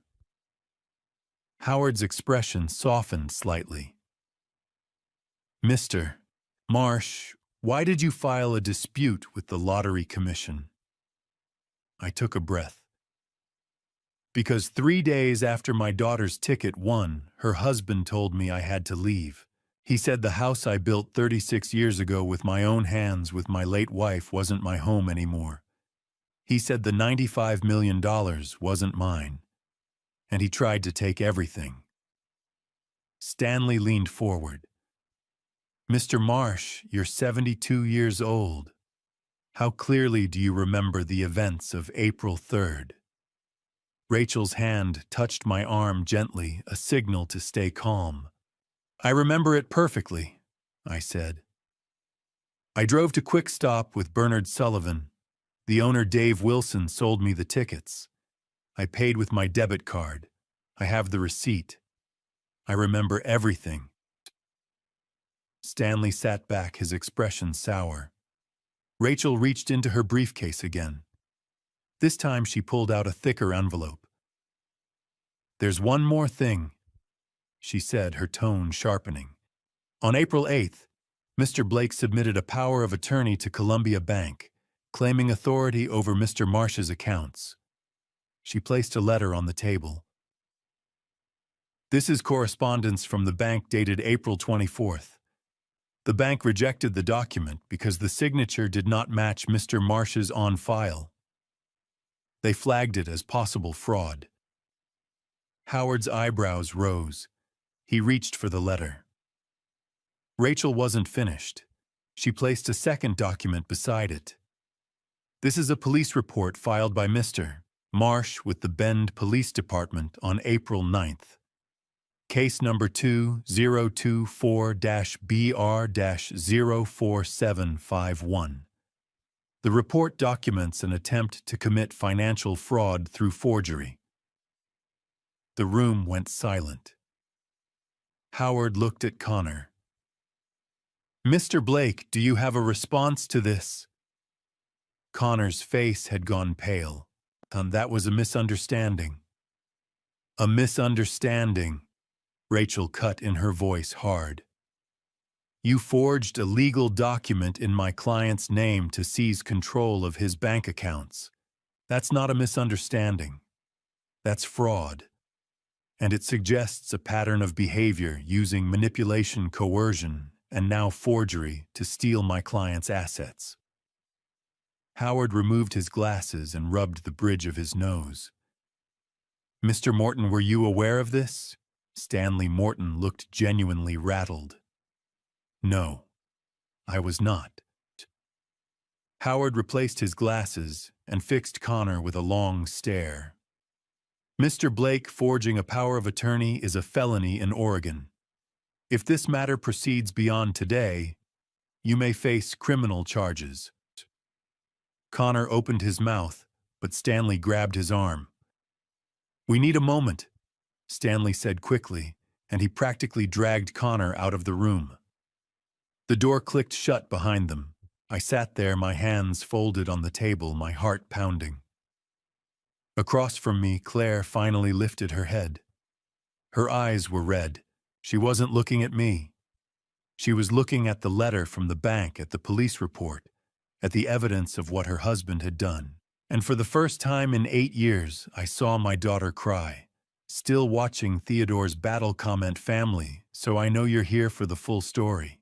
Quick note, this narrative includes fictional elements to amplify the message and emotional journey. If you'd rather skip the rest, you're welcome to stop here. But the next part, Claire's breakdown, is the most powerful moment yet. You won't want to miss it. When we returned from the recess, Claire was still sitting there, crumpled tissues clutched in her hands. It was 12:45. Her eyes were red and swollen. Connor sat beside her, his jaw tight, his arms crossed. Stanley Morton was nowhere to be seen. He'd stepped out to make a call. Howard Phillips cleared his throat.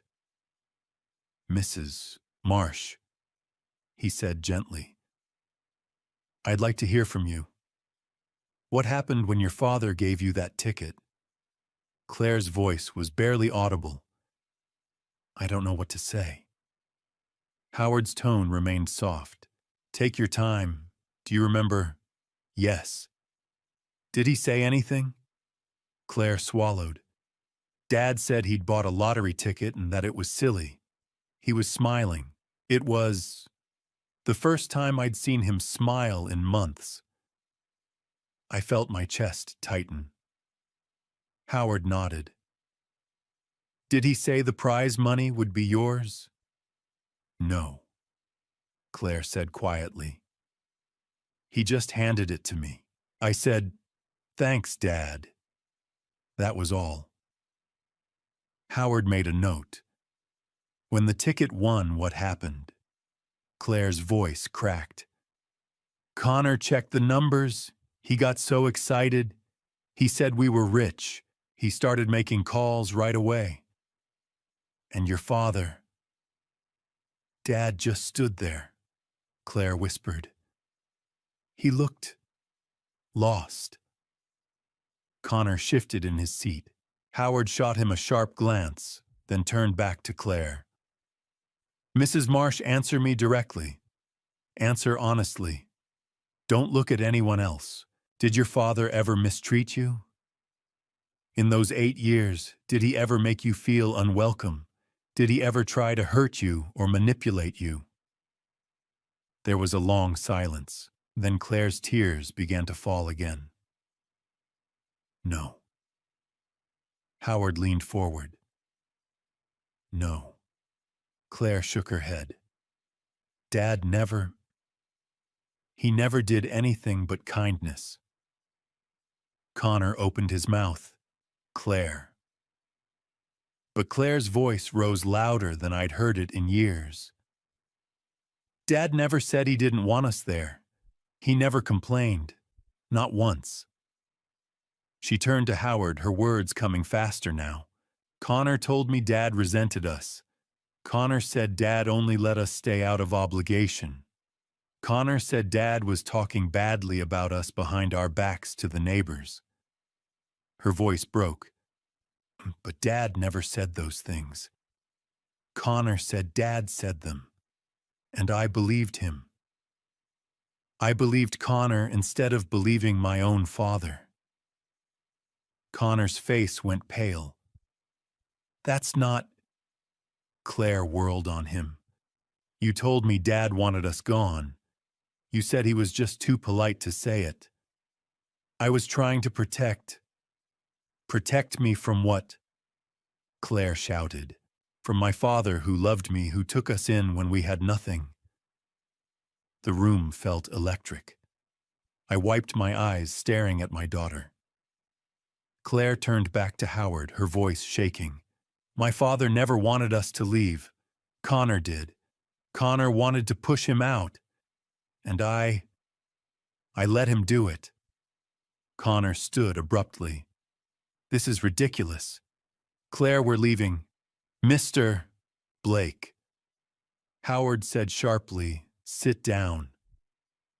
We don't have to. I'm not going with you. Claire said, her voice steady now. Connor froze. What? I'm not leaving with you. Not anymore. Stitozi. Connor's face flushed red. Claire, think about, I have thought about it. For weeks. I'm done. At that moment, the door opened and Stanley Morton stepped back in. He glanced around the room, taking in Claire's tear-streaked face, Connor's rage, and Howard's stern expression. He set his briefcase on the table.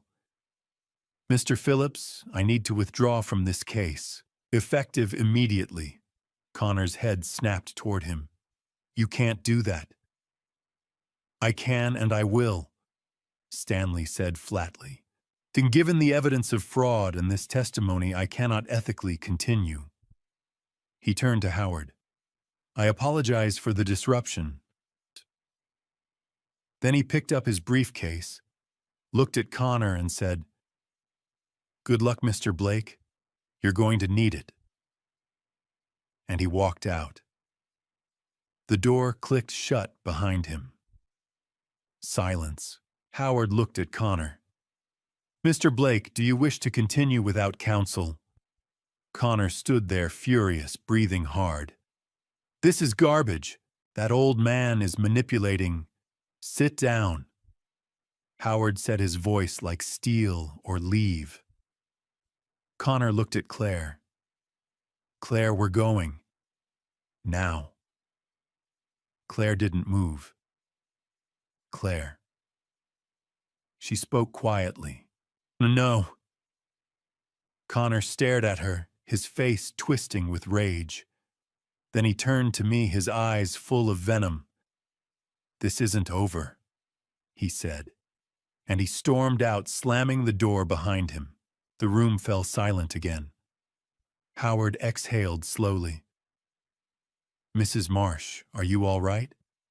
Claire shook her head. No, but I will be. Howard looked at me, then at Rachel. I'm ending this mediation here. I'll issue my findings within 5 business days. But I think we all know where this is heading. He turned to me. Mr. Marsh, based on the evidence, the purchase receipt, the lack of transfer documentation, the fraud, conspiracy, and Mrs. Marsh's testimony, I will be recommending that the Commission recognize your ownership of the disputed ticket. I let out a breath I didn't know I'd been holding. Rachel squeezed my shoulder. Howard stood.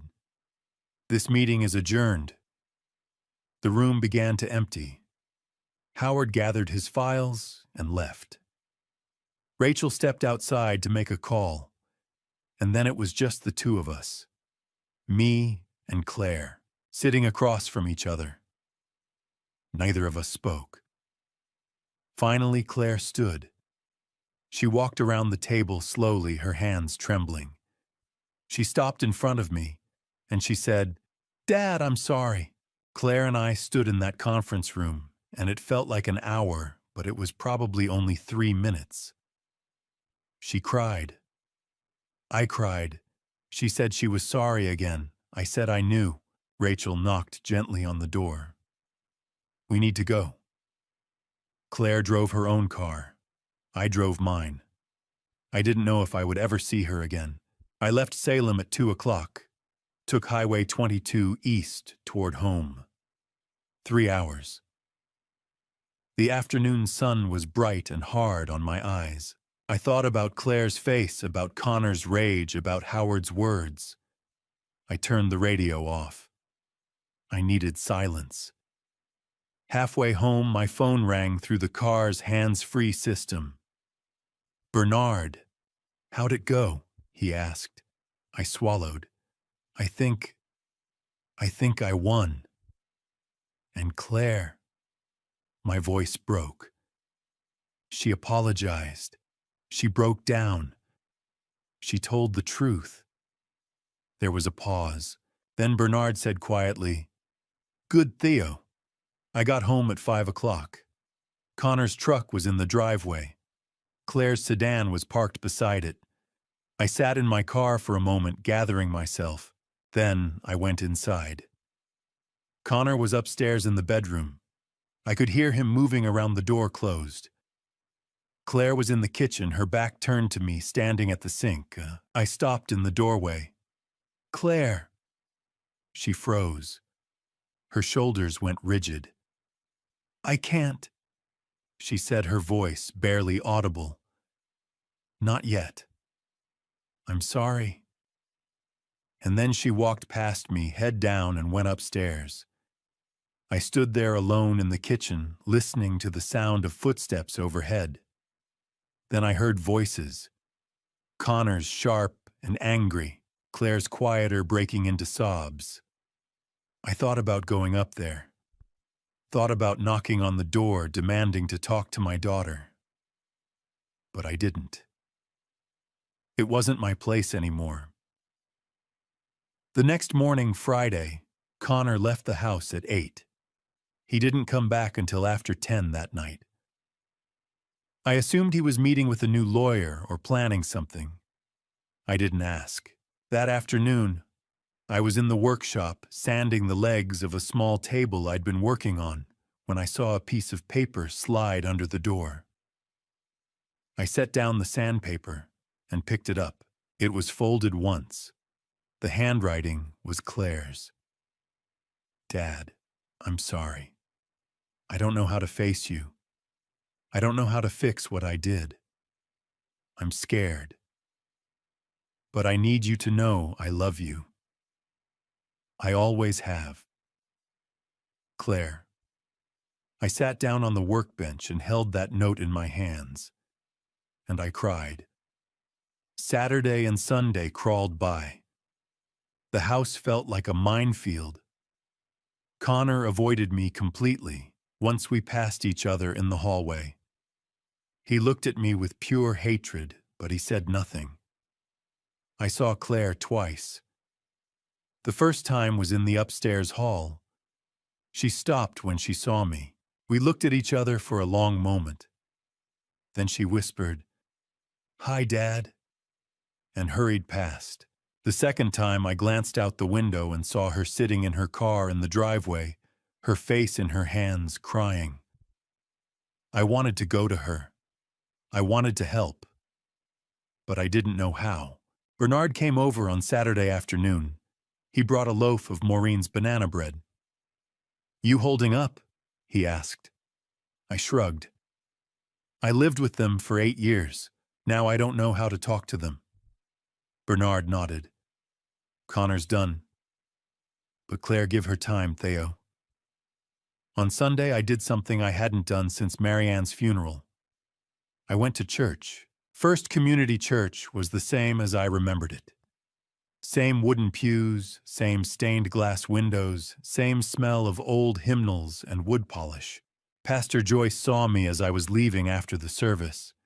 She walked over, her face warm. "I heard the mediation went well," she said. "I think so," I said. "I'll know for sure this week."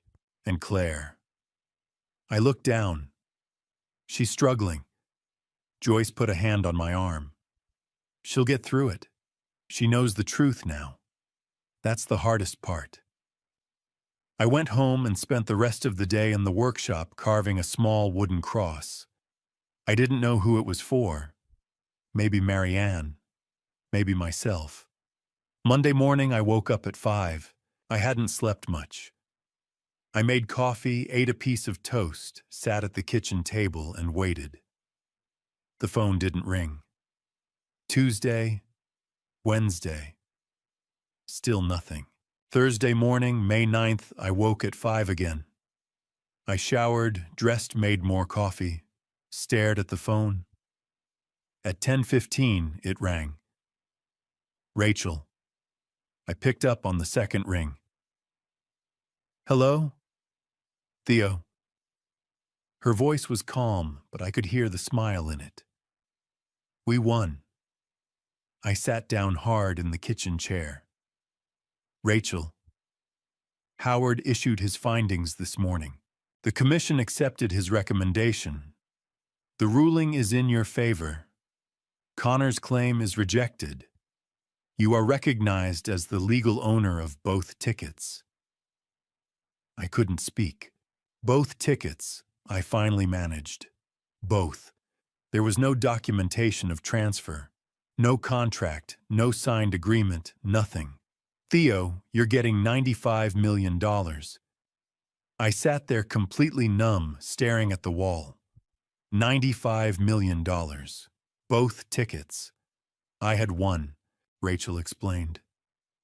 "You can submit the winning ticket to begin the official claims process. 11 days of verification, and then you'll receive $95 million, which comes to $47.5 million after taxes." I sat there, phone pressed to my ear, trying to make sense of the number. Rachel continued. "You also need to send formal eviction notices. Oregon law requires 60 days notice." 60 days, I repeated. "I'll draft them today. You send them when you're ready." That afternoon, Rachel emailed the notices. I printed 2 copies, one for Connor, one for Claire, and set them on my desk. I stared at them for an hour. Bernard called. "Did you send them?" "Not yet." "What are you waiting for?" "I don't know." On Tuesday, May 14th, I did it. I couldn't face them directly. I just couldn't. So I left the 2 notices on the kitchen table, each name written on the outside of an envelope, and I drove to Bernard's house. I came back 2 hours later. Connor's truck was gone. The notices were gone. And there was a hole in the living room wall. Connor had punched it. Marianne's framed photograph, the one that used to sit on the mantel, had been knocked to the floor. The glass was shattered.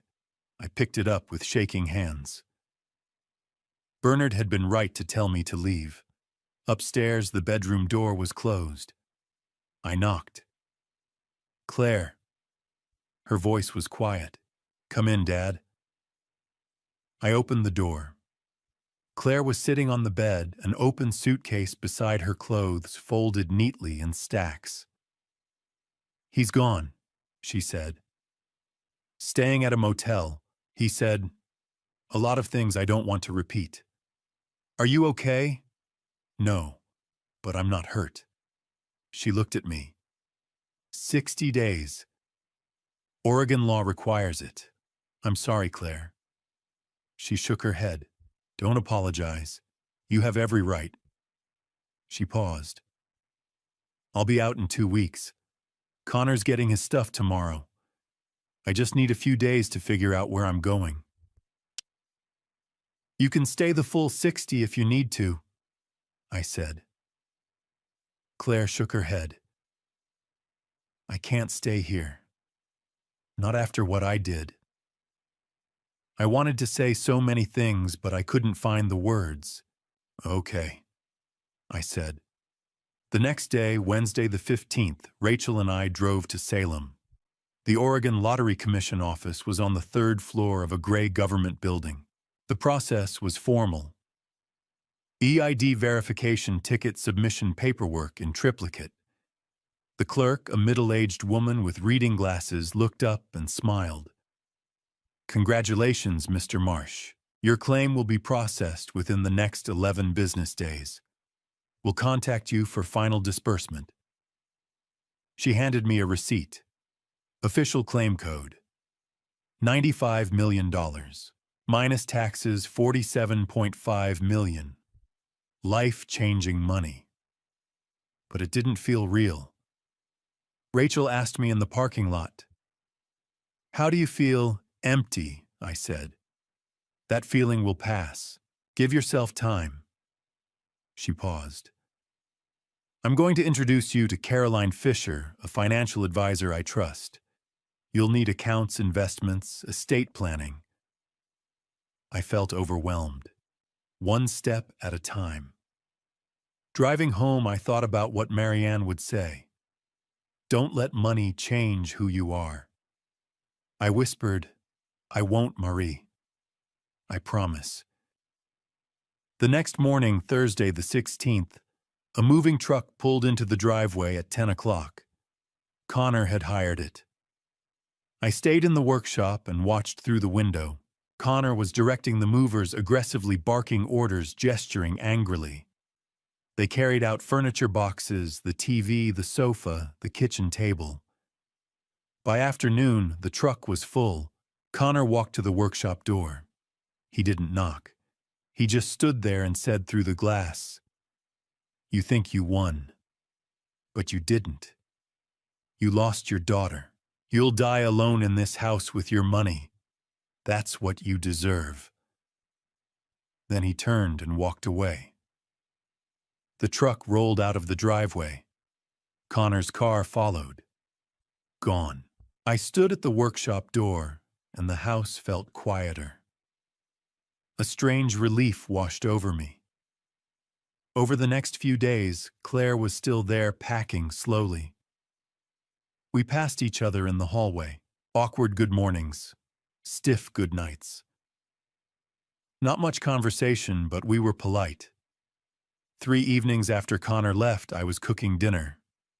Pasta, nothing fancy. Claire came downstairs. Smells good, Dad.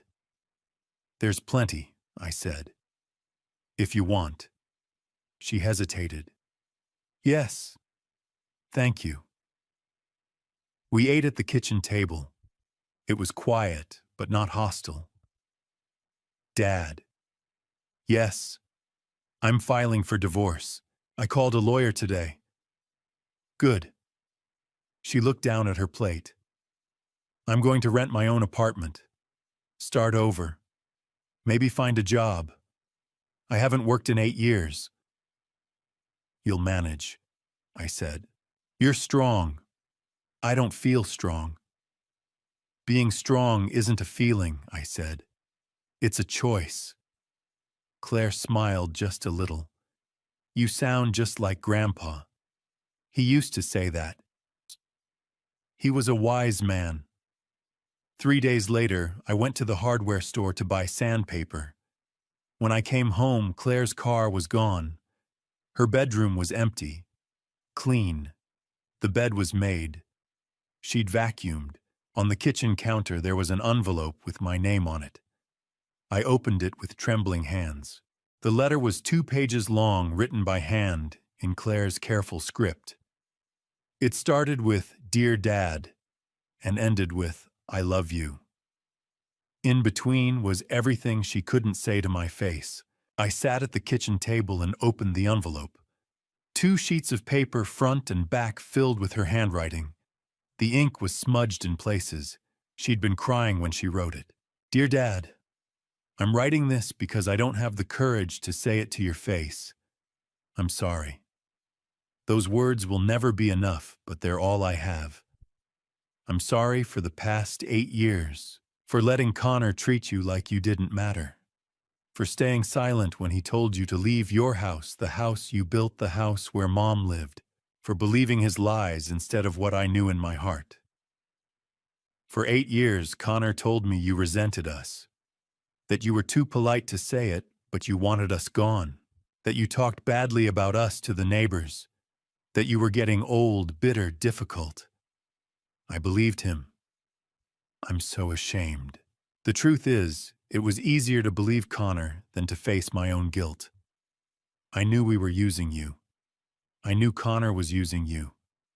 And if I admitted that I'd have to do something, I was too weak, too scared, too dependent. I lost myself in this marriage, Dad. I became someone I don't recognize. Someone who could betray her own father for a man who never loved her. Now I understand. Connor didn't marry me because he loved me. He saw an opportunity, a house to take, money to eventually have. I don't expect forgiveness. I don't expect you to want me in your life, but I need you to know I love you. I never stopped. Even when I couldn't show it. Even when I chose him over you. I'm filing for divorce. I'm renting my own apartment. I'm going to figure out who I am outside of this mess. I'll understand if you don't want to see me. But if there's any chance I'll come back in 3 days. I'll knock, and I'll understand if you don't answer. I love you, Dad. I'm so sorry. Claire. I finished reading, set the letter on the table, and put my face in my hands. I cried, for the 8 years we'd lost, for Claire's pain, for Marianne not being here to help us, but also for hope. She said she'd come back. 3 days. I spent those 3 days cleaning, vacuumed the living room, dusted Marianne's photograph, the glass repaired now, scrubbed the kitchen, even cleaned the guest bedroom, though I didn't know why. Bernard stopped by on the 2nd day. He found me polishing the counters. "You're going to wear a hole in that granite," he said. I handed him the letter. He read it slowly, then folded it carefully and gave it back.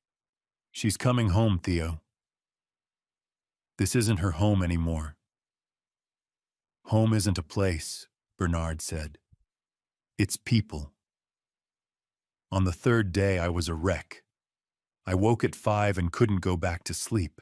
I made coffee, paced, checked the driveway. By noon, I'd convinced myself she wouldn't come. At 4 o'clock, a car pulled in. Claire's. My heart hammered. I stood frozen, listening to her footsteps on the porch. A knock. I forced myself to move. I walked to the door, took a breath, and opened it. Claire stood there in jeans and a sweater, her eyes red and swollen. She'd been crying on the drive. "Hi, Dad," she whispered. "Hi, sweetheart." We stood there, neither of us knowing what to do. "Come in," I said. She sat on the sofa. I took my chair. For a long moment, neither of us spoke. "Did you read it?" she asked. 3 times. I meant every word. "I know." Silence. I leaned forward. "Claire, I need you to understand something." She looked at me, fear and hope in her eyes. "I forgive you," I said. Her breath hitched. "Truly," I continued. "But forgiveness doesn't mean everything goes back to how it was. I can't forget the past 8 years. We need to start over, not as father and daughter living under one roof, but as 2 people who love each other and are trying to learn how to trust each other again. Tears filled her eyes. I want that. It won't be easy. I know. It's going to take time and honesty. I'm willing, Dad. I promise. I studied her face. I saw Marianne in her, the shape of her eyes, the curve of her mouth, but I also saw someone lost trying to find her way back. Then I'm willing to try too. Claire broke. She covered her face and sobbed deep, shaking sobs. I stood across the room and sat beside her. She leaned into me, burying her face in my shoulder. I wrapped my arms around her. For the first time in 8 years, I held my daughter. She cried. I cried. We sat like that for a long time. Eventually, Claire pulled back and wiped her eyes. I'm a mess. You're allowed to be. She laughed, small and watery. Can we try something? What? Weekly dinners. On Sundays. Like Mom used to do. The words hit hard. Marianne's Sunday dinners. Pot roast and mashed potatoes. The 4 of us around the table back when things were good. I'd like that, I said. Claire nodded. And I want to pay you back. For rent, utilities, everything. I need to take responsibility. I wanted to argue, but I understood. This was part of how she'd heal. Okay, we'll work out a payment plan you can afford. Thank you. We talked for another hour. She told me about her apartment, a small 1-bedroom downtown. She was job hunting, putting together a resume after 8 years. The divorce was moving forward, though Connor was contesting it. She'd started therapy twice a week. I have a lot to work through, she said. That takes courage. I don't feel courageous. Courage isn't a feeling, I said. It's a choice. She smiled a real smile. You sound like Grandpa.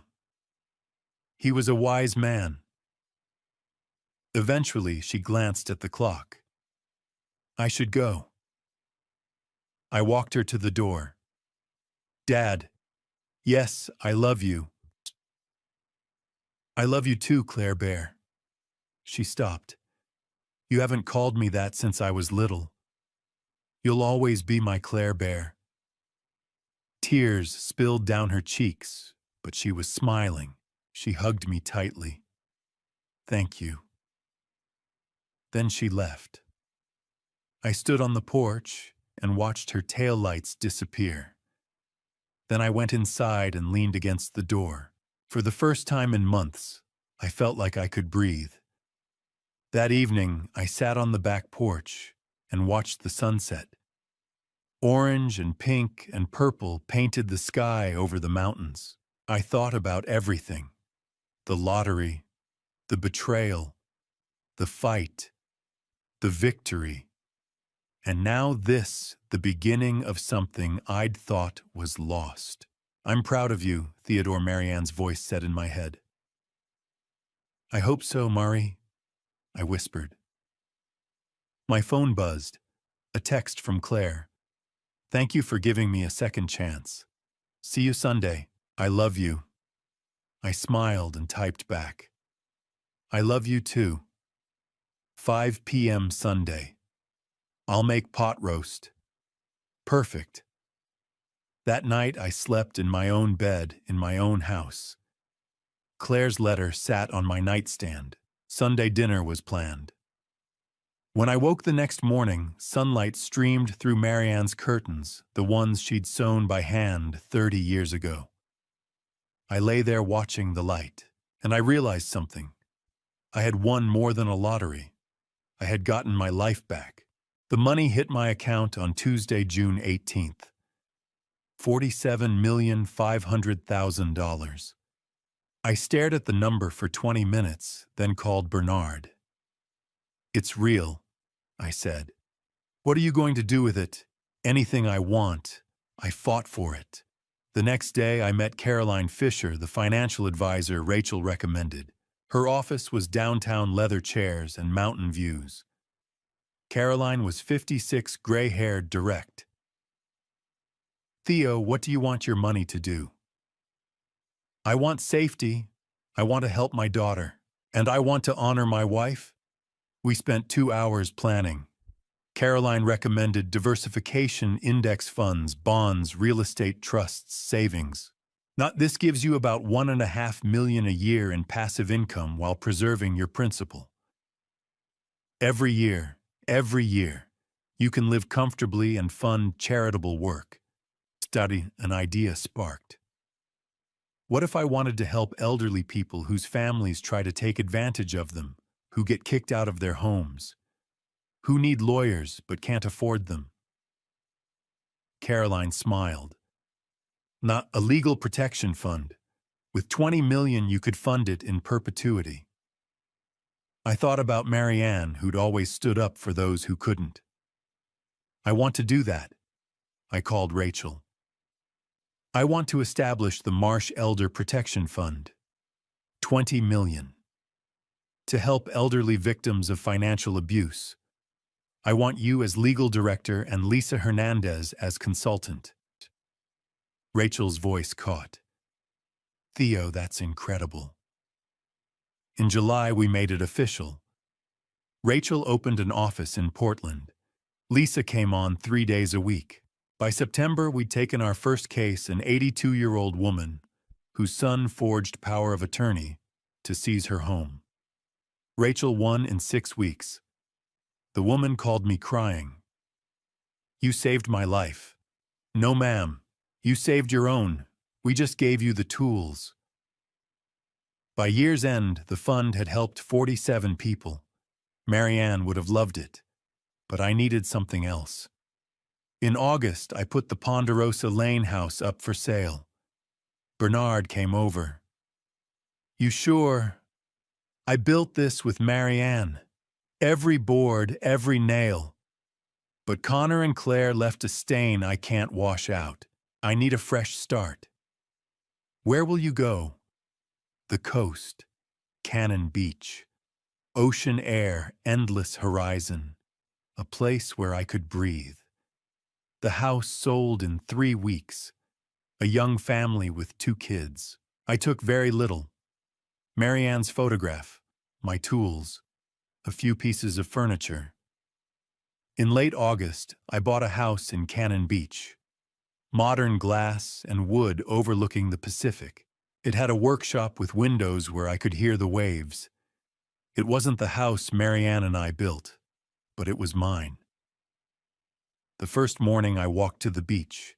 The sun rose over the water, painting the sky orange and gold. The air smelled like salt and freedom. Bernard and Maureen visited often. We'd walk the beach, drink coffee on the deck. "You look lighter," Maureen said one day. She was right. Like I'd been carrying a weight for 8 years and finally set it down. Claire drove out every other Sunday. 3 hours from Bend, but she never missed. We'd cook dinner pot roast like Marianne used to make. We'd sit on the deck, watch the sunset, talk. In September, her divorce finalized. "How do you feel?" I asked. "Free. Scared but free." In October, she got a job at the Bend Community Center. $15 an hour. "It's not much," she said. "But I earned it. I haven't earned anything in 8 years. I'm proud of you. Really. Really." In December, I helped her move into her apartment. Small, clean hers. "It's not much. It's perfect." Christmas was quiet, just us at the beach house. Claire brought cookies slightly burnt. I made pot roast. We exchanged gifts. I gave her a photo album Marianne had made. Claire gave me a framed photograph of Marianne and me from the 90s. "I found it in storage. I thought you should have it." I cried. Christmas together. Just the 2 of us. It was enough. Spring came. April 2025. 1 year since the mediation. I was in the garden one morning planting daffodils, Marianne's favorite. I was 73, but still strong. A car pulled up, Claire with gardening gloves. "Morning, Dad. Thought you could use help." "You don't have to. I want to." We knelt side by side planting bulbs where Marianne's garden used to be. "Dad, yeah, thank you for not giving up on me." "I could never give up on you. Connor did." "I'm not Connor." "No, you're not." We finished, stood, brushed dirt off our knees. "When will they bloom?" "Late spring, maybe May." "Mom would love this." She would. We sat on the deck steps, morning sun warmed the ocean stretching before us.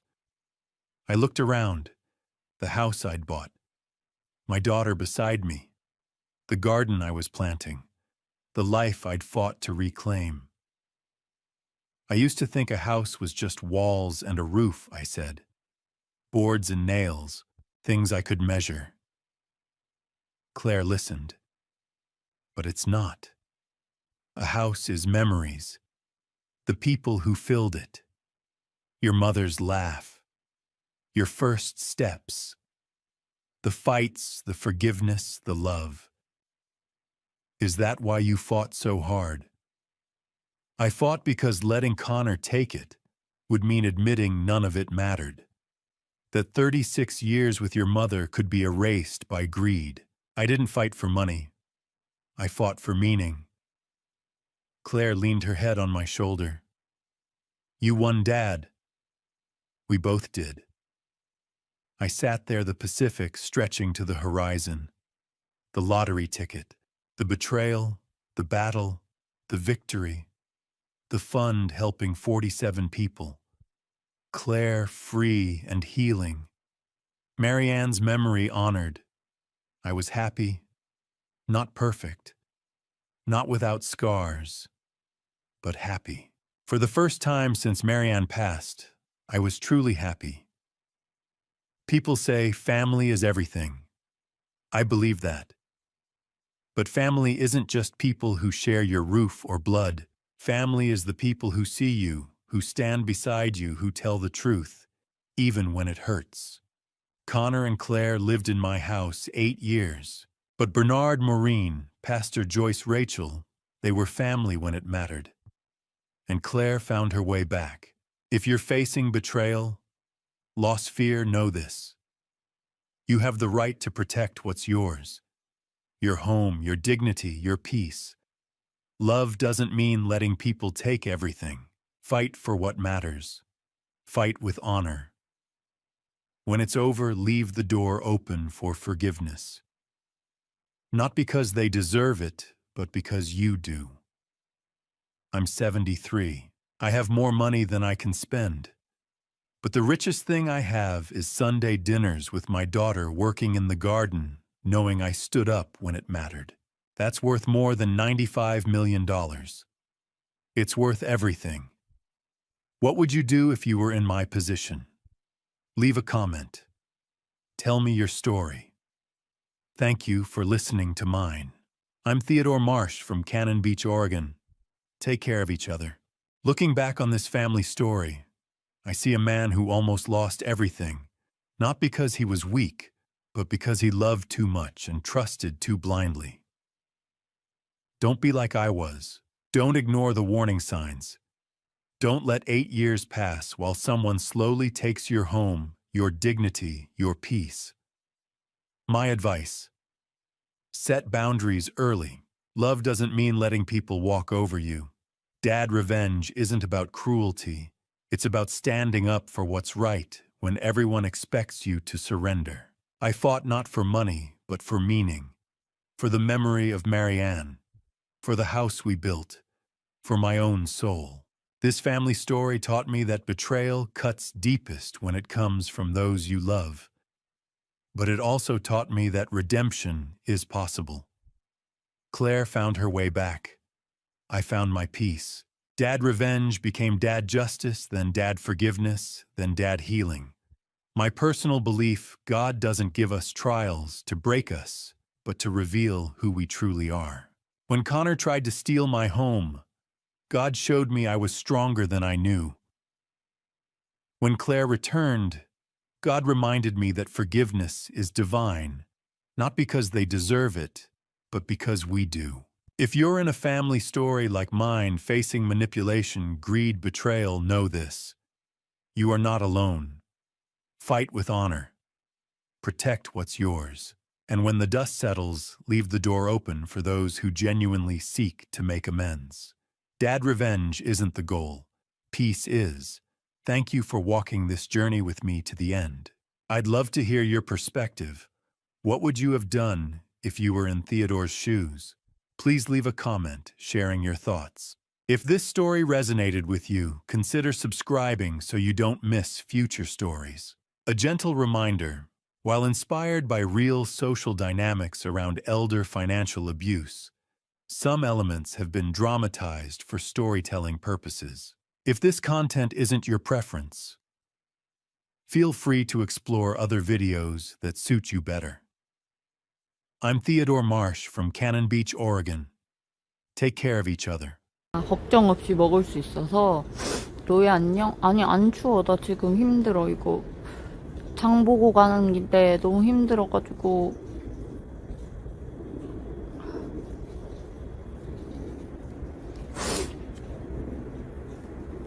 아니 무거워서 쉬고 있어.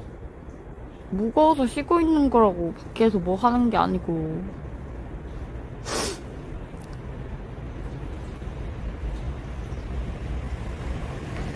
아이고 힘들어.